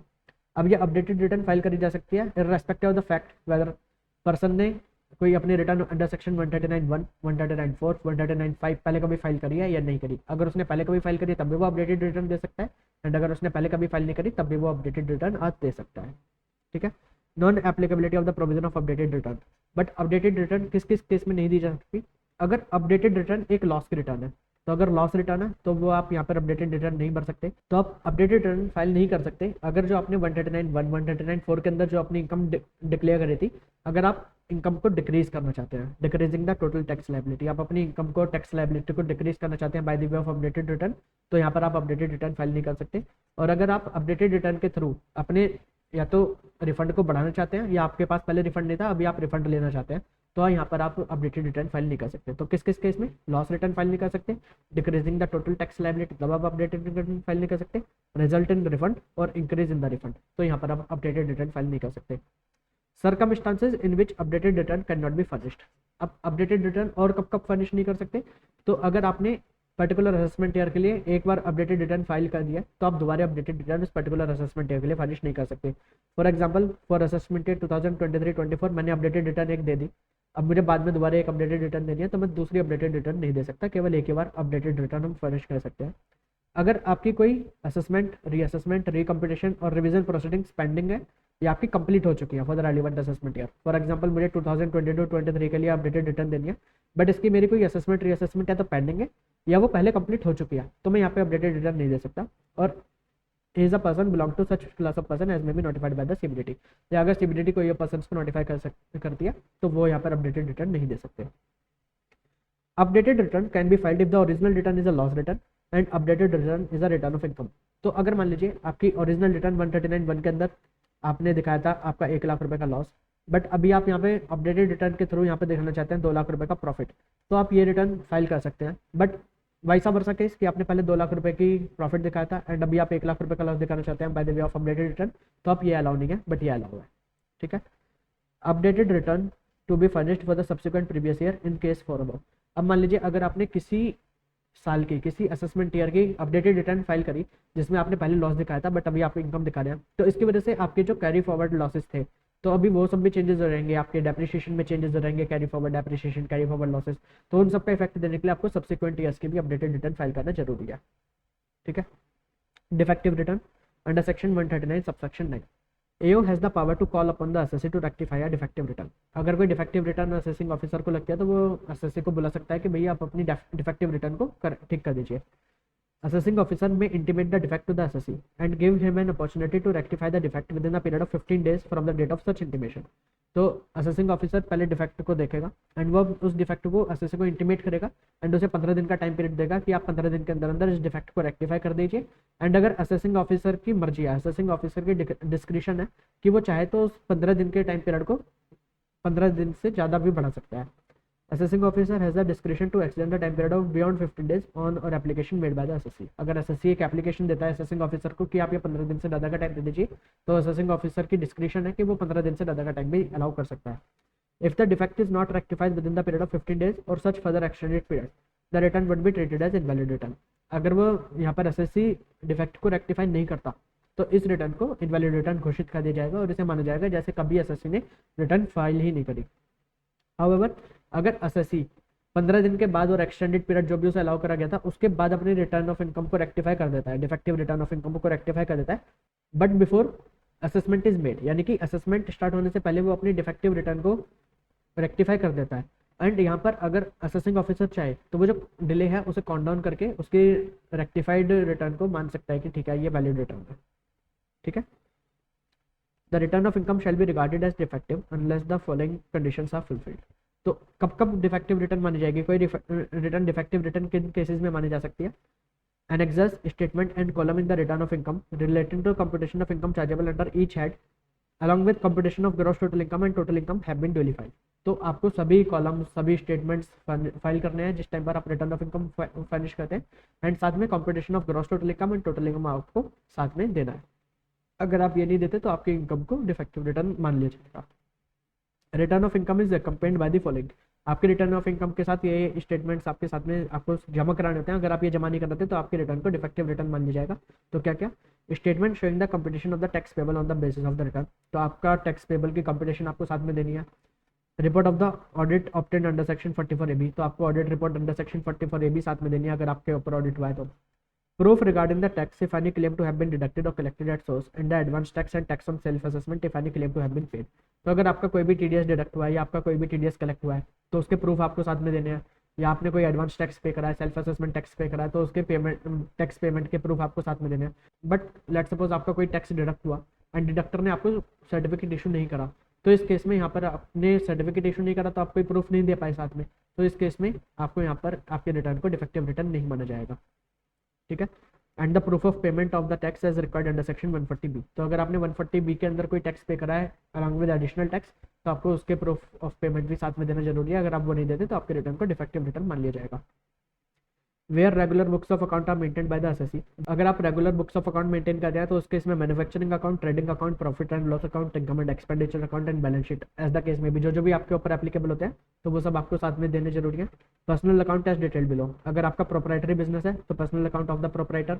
अगर आप फर्म AOP BOI हैं तो personal account of the partners और मेंबर्स। अगर आप पार्टनर और मेंबर हैं किसी फर्म के AOP BOI के तो उस केस में partners personal account in the firm and members personal account in the AOP और BOI, तो वो आपको यहाँ पे साथ में कंपेन मतलब साथ में देने जरूरी है। Where the accounts of the assessee have been audited. तो अगर आपके अकाउंट्स ऑडिट हुए हैं तो आपको audited profit and loss account, audited balance sheet along with the audit report ये भी आपको सबमिट करना मैंडेटरी है। Where regular books of accounts are not maintained by the assessee. तो उस केस में उसे एक स्टेटमेंट देना होगा जिसके अंदर वो बताएगा कि उसकी टर्नओवर और ग्रॉस रिसिप्ट क्या थी, उसका ग्रॉस प्रॉफिट क्या था, उसके एक्सपेंस कितने हैं एंड उसका नेट प्रॉफिट क्या है। ठीक है, एंड उसे ये सब कुछ उसने अपनी turnover, gross receipt, expenses, net profit किस बेसिस पे निकाले वो बेसिस उसे बताना होगा। एंड उसे amount of sundry debtors, sundry creditor, stock in trade and cash balance as at the end of the previous year, ये सब उसे बताना होगा। एक स्टेटमेंट देना होगा जिसके अंदर वो ये सब कुछ बताएगा। PAN number section 139A। तो किस किस को पैन लेना मैंडेटरी है? Person required to apply for PAN and time limit, उसे कब तक अप्लाई करना है। तो कोई भी पर्सन अगर उसकी टोटल इनकम एक्सीड कर जाती है maximum amount not chargeable to tax से, यानी कि 2.5 lakh, 3 lakh, 5 lakh as the case में भी अगर उसकी टोटल इनकम एक्सीड कर जाती है बेसिक एग्जाम्पशन लिमिट से, तो उस पर्सन को यहाँ पर पैन की एप्लीकेशन करना जरूरी है। एंड उसे कब तक अप्लाई करना है? ऑन और before 31 May of the assessment year. तो फॉर एग्जाम्पल अगर प्रीवियस ईयर 2022-23 में आपकी इनकम बेसिक एग्जाम्पशन लिमिट से एक्सीड कर जाती है तो इस केस में आपको कब तक यहाँ पर एप्लीकेशन देनी होगी? तो 31 मई 2023 यहाँ तक आपको पैन की एप्लीकेशन करनी होगी। ठीक है, every person carrying on business और प्रोफेशन जिसकी टोटल सेल टर्नओवर या तो एक्सीड कर जाती है या likely to exceed 5 lakh in the previous year, तो उसे फाइनेंशियल ईयर एंड होने से पहले पैन की एप्लीकेशन देनी होगी।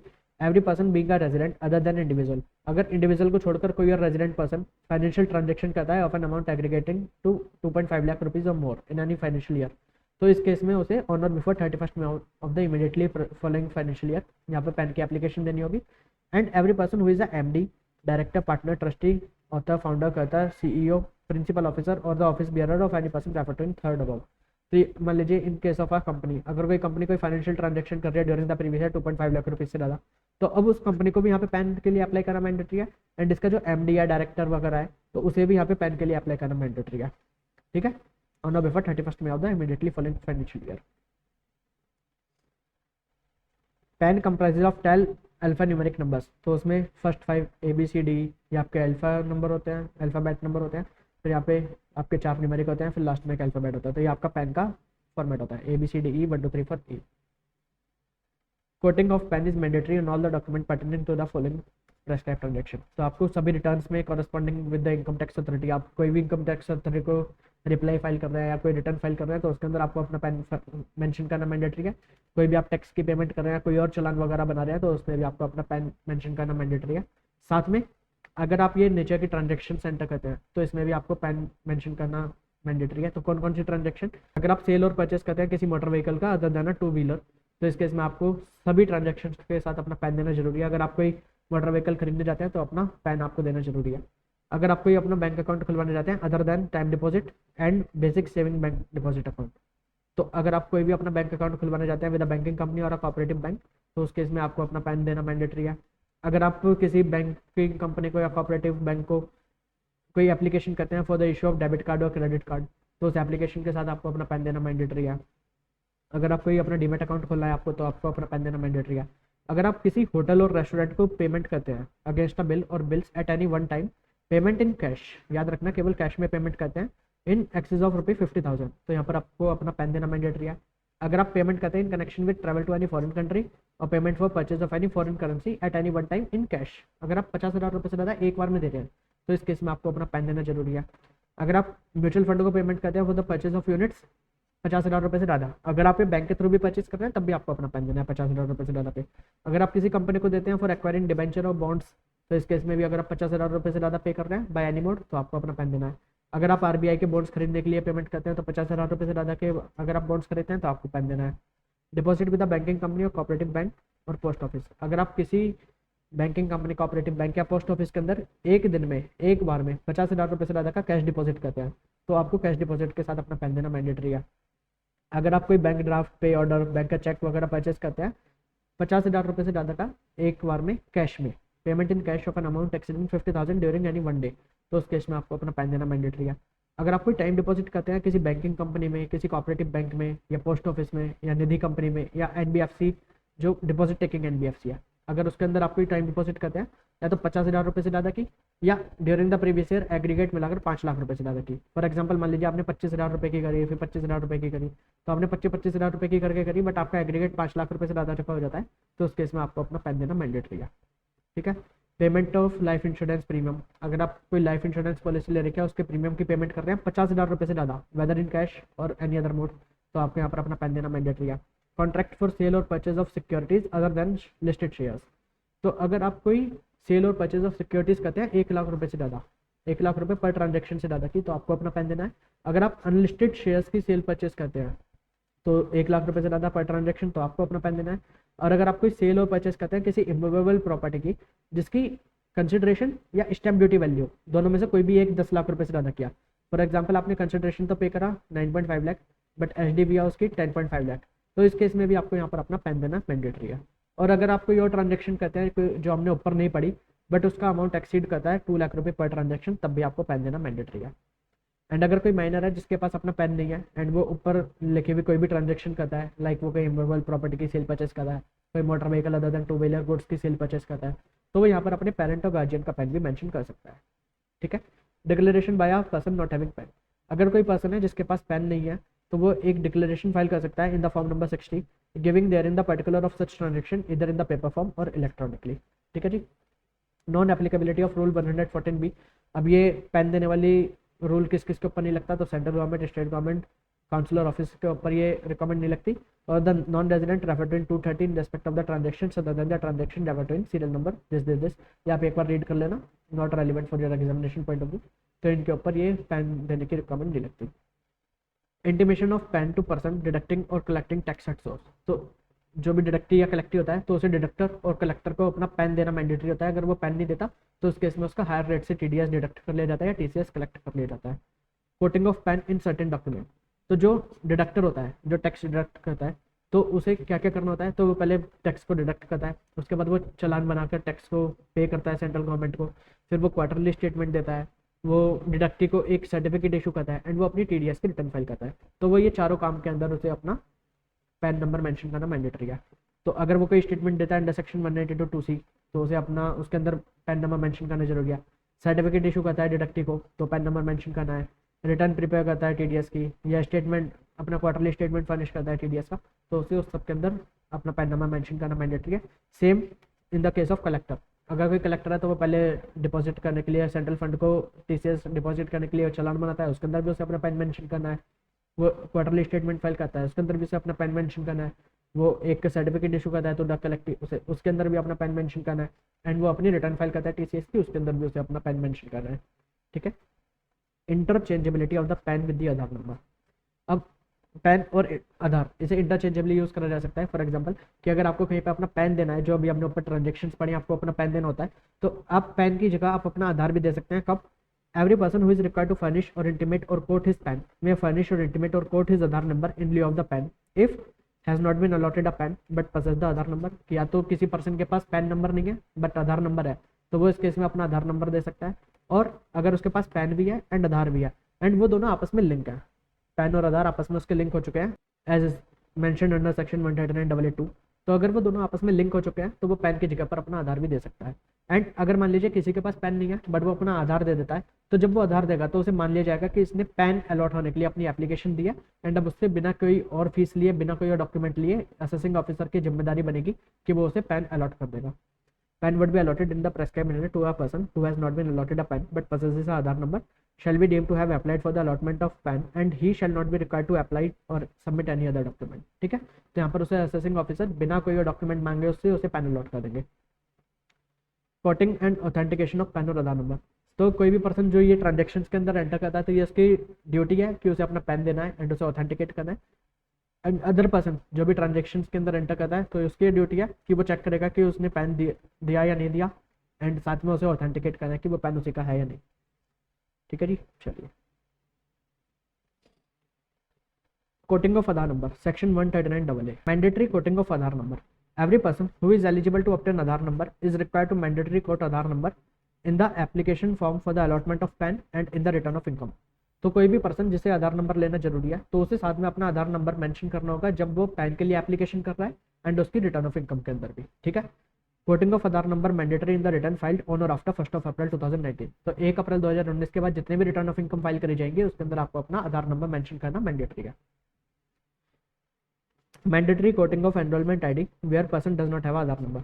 अगर किसी पर्सन के पास अभी उसे आधार अलॉट नहीं करा गया तो जिस टाइम पे उसने आधार के लिए अप्लाई करा था तो उसे जो एनरोलमेंट आईडी मिली थी, so for the due time वो अपना एनरोलमेंट आईडी उसे मेंशन करना मैंडेटरी है। Intimation of Aadhaar number to the prescribed authority. Every person who has been allotted PAN as on July 1, 2017। अगर किसी भी पर्सन के पास 1 जुलाई 2017 को पैन नंबर था एंड उसे आधार नंबर लेना एलिजिबल, मतलब वो एलिजिबल है to obtain Aadhaar number, shall intimate his Aadhaar number to the prescribed authority on और बिफोर 31 मार्च 2022। तो इसका मतलब क्या है कि अगर किसी भी पर्सन के पास 1 जुलाई 2017 से पहले पैन है एंड उसे आधार नंबर लेने के लिए वो एलिजिबल है, तो अब इस केस में उसे अपना पैन और आधार आपस में लिंक कराना होगा ऑन और before 31 March 2022। Consequences of failure to intimate Aadhaar number. अब अगर वो अपने आधार को और पैन को लिंक नहीं कराते आपस में तो उसके क्या कॉन्सिक्वेंसेज होंगे? If a person fail to intimate the Aadhaar number the PAN allotted to such person shall be made inoperative after the date so notified in the prescribed manner. तो अगर ये आपस में लिंकिंग नहीं होती पैन की और आधार की, तो जो उसको पैन अलॉट करा गया है वो पैन उसका इनऑपरेटिव हो जाएगा फ्रॉम द नोटिफाइड डेट। तो जो भी डेट नोटिफाई करी जाएगी उस डेट से वो उसका पैन इनऑपरेटिव हो जाएगा। एंड अब इनऑपरेटिव होने के क्या कॉन्सिक्वेंसेज होंगे? The pen of such person would become inoperative immediately after the said date. Where a person whose pen has become inoperative is required to furnish, intimate or quote his pen under the act, it shall be deemed that he has not furnished, intimated or quoted the pen as the case may be in accordance with the provision of the act. Consequently, he would be liable for all consequences under the act for not furnishing, intimating or quoting the pen. तो अगर किसी भी SSC का pen inoperative कर दिया जाएगा and अब अगर उसका पेन इनऑपरेटिव हो गया एंड वो उसे कहीं पे अपना पेन फर्निश करना है, कोट करना है, एंड अब अगर वो अपना इनऑपरेटिव पेन फर्निश या कोट करता है तो उसे मान लिया जाएगा कि उसने अपना पेन कभी कोट या फर्निश करा ही नहीं एंड अब इसके रिलेटेड जितने भी उस पर कॉन्सिक्वेंसेज होंगे तो वो सभी कॉन्सिक्वेंसेज उसके ऊपर अप्लाई कर दिए जाएंगे। एंड यहाँ पर हमें कब तक लिंक कराना था? तो 31 मार्च 2022 तक लिंक कराना था, बट ये इनऑपरेटिव कब से होगा? आपका पेन इनऑपरेटिव होगा 1 अप्रैल 2023 से। ठीक है, तो यहाँ पर आपको 1 साल का रिलैक्सेशन दे दिया गया था कि यहाँ पर भी आपका पैन अगर लिंक नहीं है तो स्टिल यहाँ पर आपको पैन को इनऑपरेटिव नहीं करा जाएगा, पैन इनऑपरेटिव करा जाएगा from the 1 April 2023। Where such person who has not intimated his Aadhaar on और before the 31 March 2022 intimate his Aadhaar under section 139(2) after 31st March 22 after payment of a fee specified under section 224H। तो अगर आपने 31 March 2022 तक अपना pan और Aadhaar link नहीं कराया तो इस केस में अगर आप बाद में भी अपना पैन और आधार लिंक करा सकते हैं, but after payment of a fee. Fee कहाँ पे मेंशन करी गई है? 234H के अंदर फी मेंशन करी गई है। कितनी फी है? तो अगर आप 3 महीने के अंदर अंदर इंटीमेट करा लिंक करा लेते हैं, यानी कि 31 मार्च आपकी ड्यू डेट थी, इसके विद इन द 3 मंथ यानी कि 30 जून 2022 तक आप लिंक करा लेते हैं, तो यहाँ पर आपको फी देनी होगी 500 रुपये की। एंड अगर आप 31 जून 2022 के बाद कभी भी लिंक कराते हैं तो आपको फी देनी होगी 1000 रुपीज़ के अंडर सेक्शन 234H। ठीक है जी, चलिए। Rule 114 AAA provides that if PAN of a person has become inoperative, he will not be able to furnish, intimate, port his PAN and would be liable to all consequences under the act for such failure. This will have a number of implications such as, तो अगर PAN inoperative हो जाता है तो उस पर क्या क्या implications होंगी? The person would not be able to file return of income using the inoperative PAN। तो अगर आपका PAN inoperative हो गया तो आप अपनी रिटर्न ऑफ इनकम फाइल नहीं कर सकते, आपके जो भी पेंडिंग रिटर्न्स हैं वो आपकी प्रोसेस नहीं होंगी, आपके पेंडिंग रिफंड्स को आपको नहीं दिया जाएगा। Pending refunds can not be issued to inoperative PAN. Pending proceedings as in the case of defective return can not be completed once the PAN is inoperative. तो अगर आपकी डिफेक्टिव रिटर्न से related कोई भी प्रोसीडिंग चल रही है तो पेंडिंग प्रोसीडिंग्स आपकी वो कंप्लीट नहीं होंगी जब तक आपका पैन इनऑपरेटिव होगा।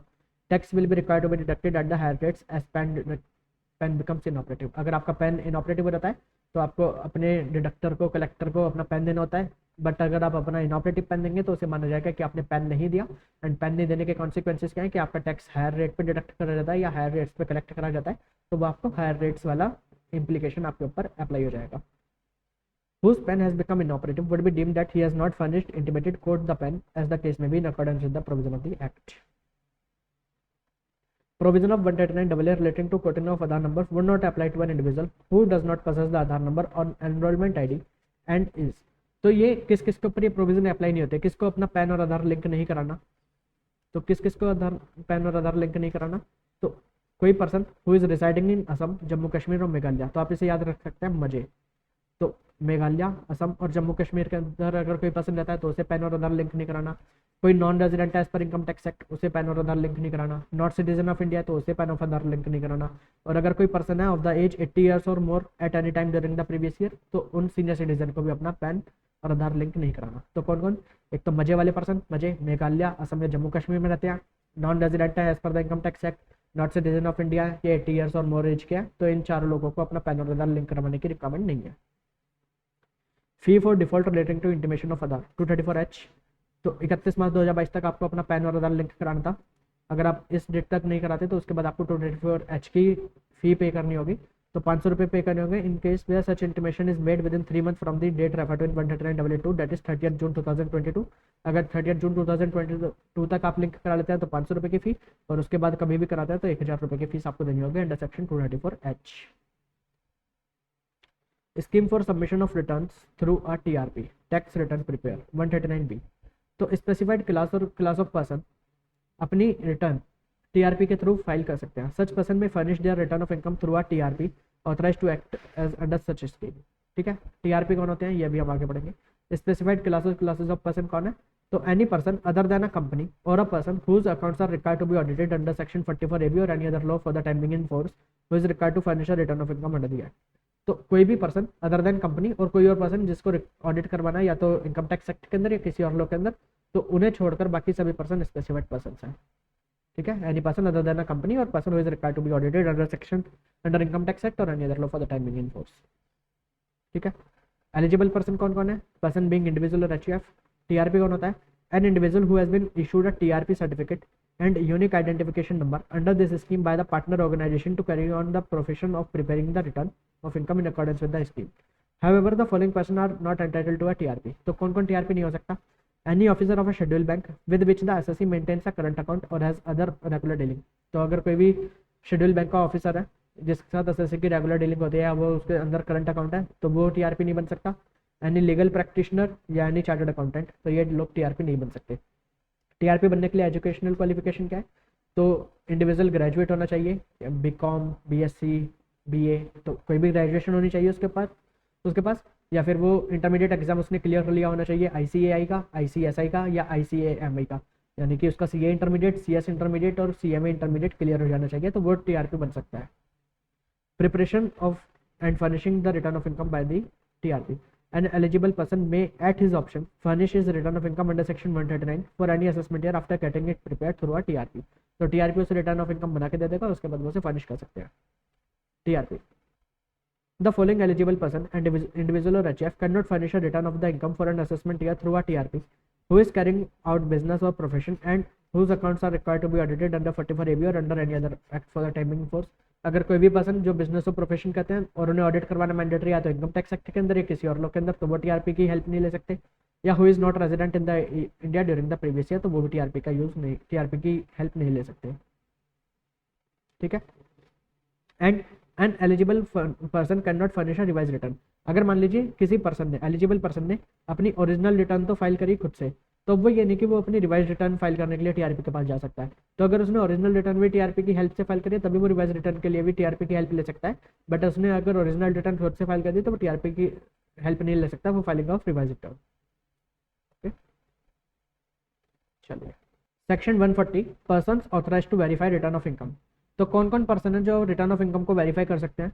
तो in the case of individual खुद वेरीफाई कर सकता है, या अगर वो एब्सेंट है, इंडिया के अंदर नहीं है, तो इंडिविजुअल खुद वेरीफाई करेगा, तो या फिर वो किसी और पर्सन को ऑथराइज कर सकता है we have to verify his return of income by the way of power of attorney. Any person duly authorise by him in this way of holding a valid power of attorney.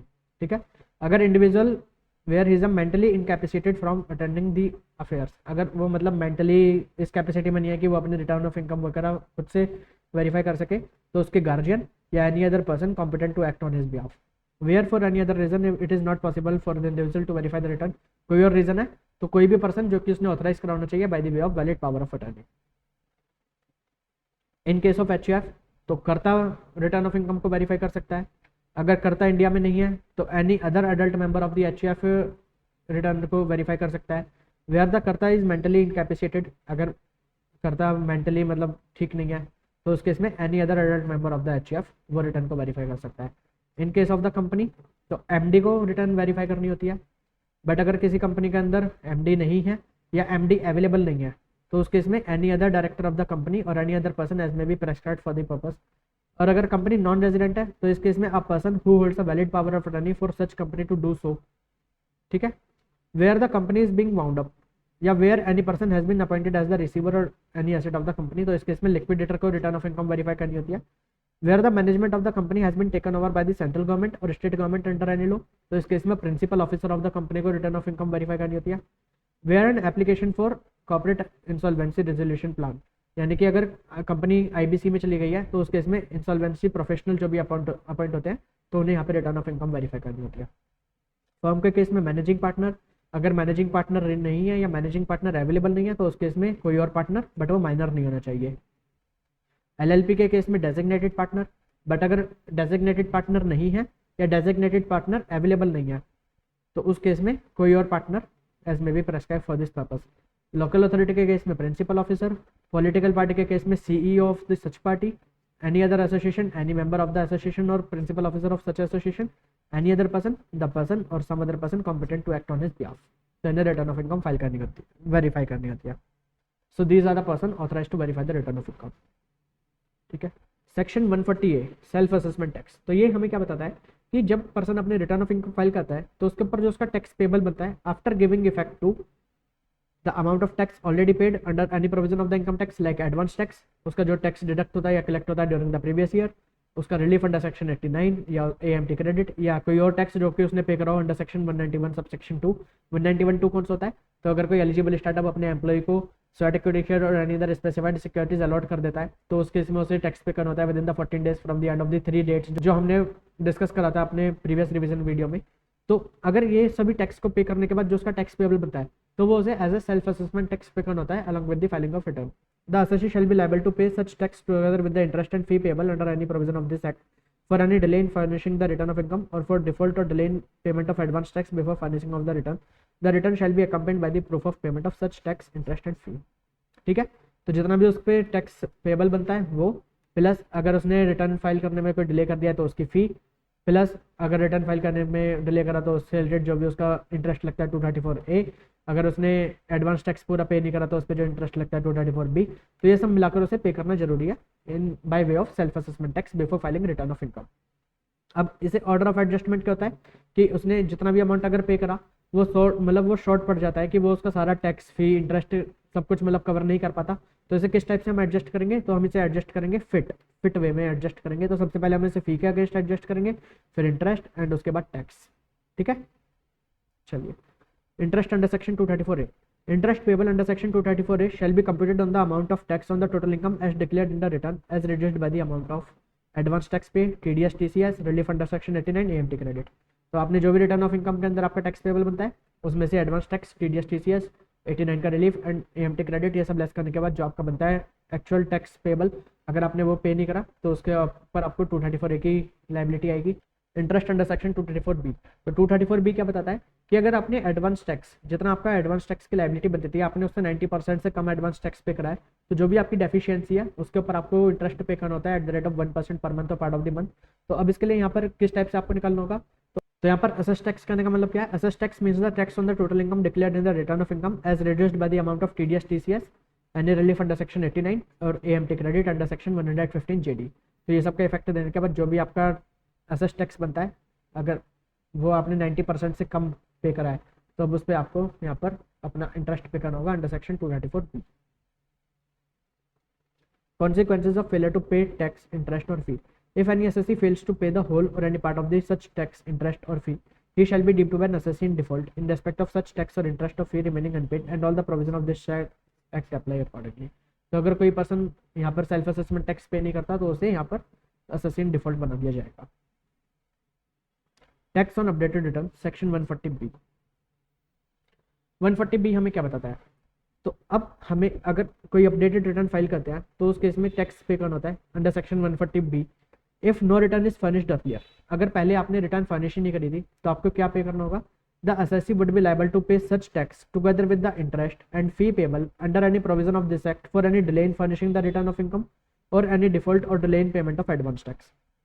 तो आपको क्या क्या pay करना है, tax plus fee पे करनी है अगर आपने डिले करा है रिटर्न ऑफ इनकम फर्निश करने में, प्लस आपको इंटरेस्ट पे करना है अगर आप कोई भी इंटरेस्ट आपके ऊपर लगता है for delay in furnishing return of income, plus आपको इंटरेस्ट पे करना है अगर आपने एडवांस टैक्स टाइम से पे नहीं करा, तो ये सब भी आपको पे करना होगा along with the payment of additional tax plus additional tax जो हम अभी आगे पढ़ेंगे अंडर सेक्शन 140B सबसेक्शन 3। तो हमें एक एडिशनल टैक्स पे करना होता है। ठीक है जी। Tax payable is to be computed after taking consideration into account the following, the amount of tax if any already paid as advance tax, तो जो भी आपने एडवांस टैक्स पहले पे कर दिया था, या आपका TDS, TCS, या आपका 89 का रिलीफ, या आपका AMT क्रेडिट, ये सबको इफेक्ट देने के बाद जो आपका टैक्स पेबल बनता है तो उसके ऊपर आपको फी, इंटरेस्ट, ये सब आपको पे करना होगा। The return has to be accompanied by the proof of payment of the such tax, additional tax, interest and fee. तो साथ में आपको प्रूफ भी देना होगा कि आपने ये सारा टैक्स, एडिशनल टैक्स, इंटरेस्ट, फी पे कर दिया है। If return is furnished earlier, अगर आपने पहले भी रिटर्न फर्निश करी थी एंड अभी आप अपडेटेड रिटर्न फाइल कर रहे हैं तो उस केस में आपको क्या क्या देना होगा, तो आपको अपडेटेड रिटर्न के हिसाब से टैक्स प्लस आपने रिटर्न पहले फर्निश कर देते तो यहाँ पे आपकी लेट फी नहीं लगेगी, आपका इंटरेस्ट कोई भी लगता है अगर एडवांस टैक्स से रिलेटेड कि एडवांस टैक्स में यहाँ पे आपका डिले हो गया तो वो इंटरेस्ट, प्लस आपको एडिशनल टैक्स देना होगा under section 140B subsection 3। Assessee would be liable to pay such tax together with interest payable under any provision of the act for any default or delay in payment of advance tax along with the payment of additional tax। And इसके लिए भी आपको tax में क्या क्या effect देना होगा, तो जो भी आपका टैक्स डिडक्ट कलेक्ट हो गया था या आपने जो टैक्स पहले पे कर दिया था और आपका AMT credit under section 115 JD, तो ये सब आपको इफेक्ट देने के बाद जो आपका टैक्स पेबल निकलेगा वो आपको पे करना होगा। एडिशनल इनकम टैक्स करने का मतलब क्या है, तो हमने पढ़ा था कि किसी भी असेसमेंट ईयर के लिए असेसमेंट ईयर एंड होने से विद इन द 24 मंथ्स यहाँ पर हम अपडेटेड रिटर्न फाइल कर सकते हैं। तो एडिशनल इनकम टैक्स किस टाइप से पे करना है, तो एडिशनल इनकम टैक्स हमें पे करना है 25% of the aggregate of tax interest payable as determined above if the such return is furnished after the expiry of the time available under section 139(4), 139(5) यानी कि 31 December of the relevant assessment year and before completion of the period of 12 month from the end of the relevant assessment year. तो for example in case of previous year 2022-23 assessment year is 2023-24 and 23-24 की आप 139(4), 139(5) belated return या revise return कब तक file कर सकते हैं, 31 दिसंबर 2024। अब अगर आप इसके बाद अपनी अपडेटेड रिटर्न फाइल करते हैं बट कब तक, with in the 12 month from the end of the relevant assessment year. Assessment year का एंड कब होगा इसका, 31 मार्च 2024, इसका 12 मंथ 31 मार्च 2025। अगर आप 31 दिसंबर 2024 से 31 मार्च 2025 यानी 31 दिसंबर 2024 से 31 मार्च 2025 के बीच में अपने रिटर्न ऑफ इनकम फाइल करते हैं तो इस केस में आपको एडिशनल टैक्स पे करना होगा 25% of the tax and interest. But अगर आप 31 मार्च 2025 के बाद अपने रिटर्न ऑफ इनकम फाइल करते हैं, अपडेटेड रिटर्न ऑफ इनकम, 23-24 के लिए आप अपडेटेड रिटर्न ऑफ इनकम कब तक फाइल कर सकते हैं? 31 मार्च 2026 तक। तो अगर आप 25 के बाद 2026 मतलब इस टाइम पीरियड के बीच में कभी भी अपनी updated return of income file करते हैं तो इस केस में आपको एडिशनल टैक्स पे करना होगा eight the rate of 50% of the aggregate of tax and interest. 50% of aggregate of tax and interest payable as determined above if such return is furnished after the expiry of 12 months from the end of the relevant assessment year but before completion of the period of 24 months from the end of the relevant assessment year। इस date के बाद तो आप वैसे भी अपने updated return भी file ही नहीं कर सकते, तो अगर आप इस बीच में अपडेटेड रिटर्न फाइल करते हैं तो उस पर आपको 50% देना होगा, एंड अगर with in the 12 month from the end of the relevant assessment year file कर देते हैं तो आपको 25% का एडिशनल टैक्स पे करना होगा। Interest under section 234B where earlier return has been furnished, तो आपको यहाँ पर भी 234B देना होगा। जैसे 234B आपको लगता है अगर आपका एडवांस टैक्स 90% से कम पे करा था तो यहाँ पर आपको 90% आप किसका देखना है, तो जितने भी आपकी इनकम डिटरमाइन हुई आपके अपडेटेड रिटर्न के अंदर उसे यहाँ पर आपको 90% की कैलकुलेशन के लिए यूज करना है। Computation of the additional income tax, tax would include surcharge and cess by whatever name called. The interest payable would be interest chargeable under any provision of the act on the income as per the updated return furnished under section 139A। ठीक है, तो वहाँ पे हमने पढ़ा था tax and interest उन दोनों का मतलब एग्रीगेट पे 25% और 50%। तो टैक्स करने का मतलब है उसके ऊपर सरचार्ज एंड एजुकेशन सेस लगाने के बाद, एंड इंटरेस्ट करने का मतलब है जो भी आपका इंटरेस्ट चार्जेबल है under any provision of the act, जो भी आपने इनकम डिटरमाइन करी है इन द अपडेटेड रिटर्न। तो अपडेटेड रिटर्न के अंदर जो भी आपने इनकम डिटरमाइन करी है उसके बेसिस पे जो आपका इंटरेस्ट निकल कर आता है तो वो वाला इंटरेस्ट, तो उन दोनों का प्लस करने के बाद आपको 25% और 50% एज द केस में भी आपको एडिशनल टैक्स पे करना है। ठीक है, interest under section 234A if no earlier return has been furnished, अगर आपने पहले रिटर्न फर्निश नहीं करी थी तो आपको 234A का इंटरेस्ट भी पे करना होगा। And interest under section 234C भी आपको इसी हिसाब से कंप्यूट करना पड़ेगा आफ्टर टेकिंग इनटू अकाउंट जो आपने अब अपडेटेड रिटर्न के अंदर अपनी इनकम डिटरमाइन करी है। एंड इसी के साथ ही हमारा आज चैप्टर फिनिश हो जाता है एंड आज हमारी रिविजन सीरीज भी रैप अप हो जाती है। हमने अपने CA इंटरमीडिएट के इनकम टैक्स के अंदर जितने भी चैप्टर थे हमने सभी चैप्टर्स को डायरेक्टली फ्रॉम ICAI के स्टडी मटेरियल रिवाइज करे हैं, सभी कंसेप्ट को अच्छी तरीके से रिवाइज हमने करा है। मैंने अपनी पूरी कोशिश करी है कि मैं आपको बिल्कुल अच्छे एंड इजी मैनर में सभी कंसेप्ट को आपके माइंड के अंदर फिट कर पाऊँ, आपको समझा पाऊँ, सो दैट आपको एग्जामिनेशन में कोई भी प्रॉब्लम ना हो, आप एप्लीकेशन भी आराम से कर सकें। एंड आज हमारी ये रिविजन सीरीज का लास्ट हो गया, आज हमारी रिविजन सीरीज कंप्लीट हो गई, बट अभी हमारी जर्नी यहाँ पे खत्म नहीं होती, अभी जर्नी हमारी आगे भी आपके साथ चलेगी। अभी हम आपके लिए और भी काफ़ी कुछ प्लान कर रहे हैं जो हम आपको अभी इन 10-15 दिन के अंदर देने वाले हैं आपके एग्जामिनेशन से पहले। सो stay tuned with us and please आप ये वीडियोस को सुनते रहिए, अपने कंसेप्ट को ब्रशअप करते रहिए एंड आप हमारे साथ कनेक्टेड रहिए, अभी आगे भी आपके लिए बहुत कुछ आने वाला है। So stay tuned with us, please watch the video, share it with your friends, like the video, subscribe our YouTube channel. Stay connected, stay tuned, stay motivated. Thank you, goodbye, signing of.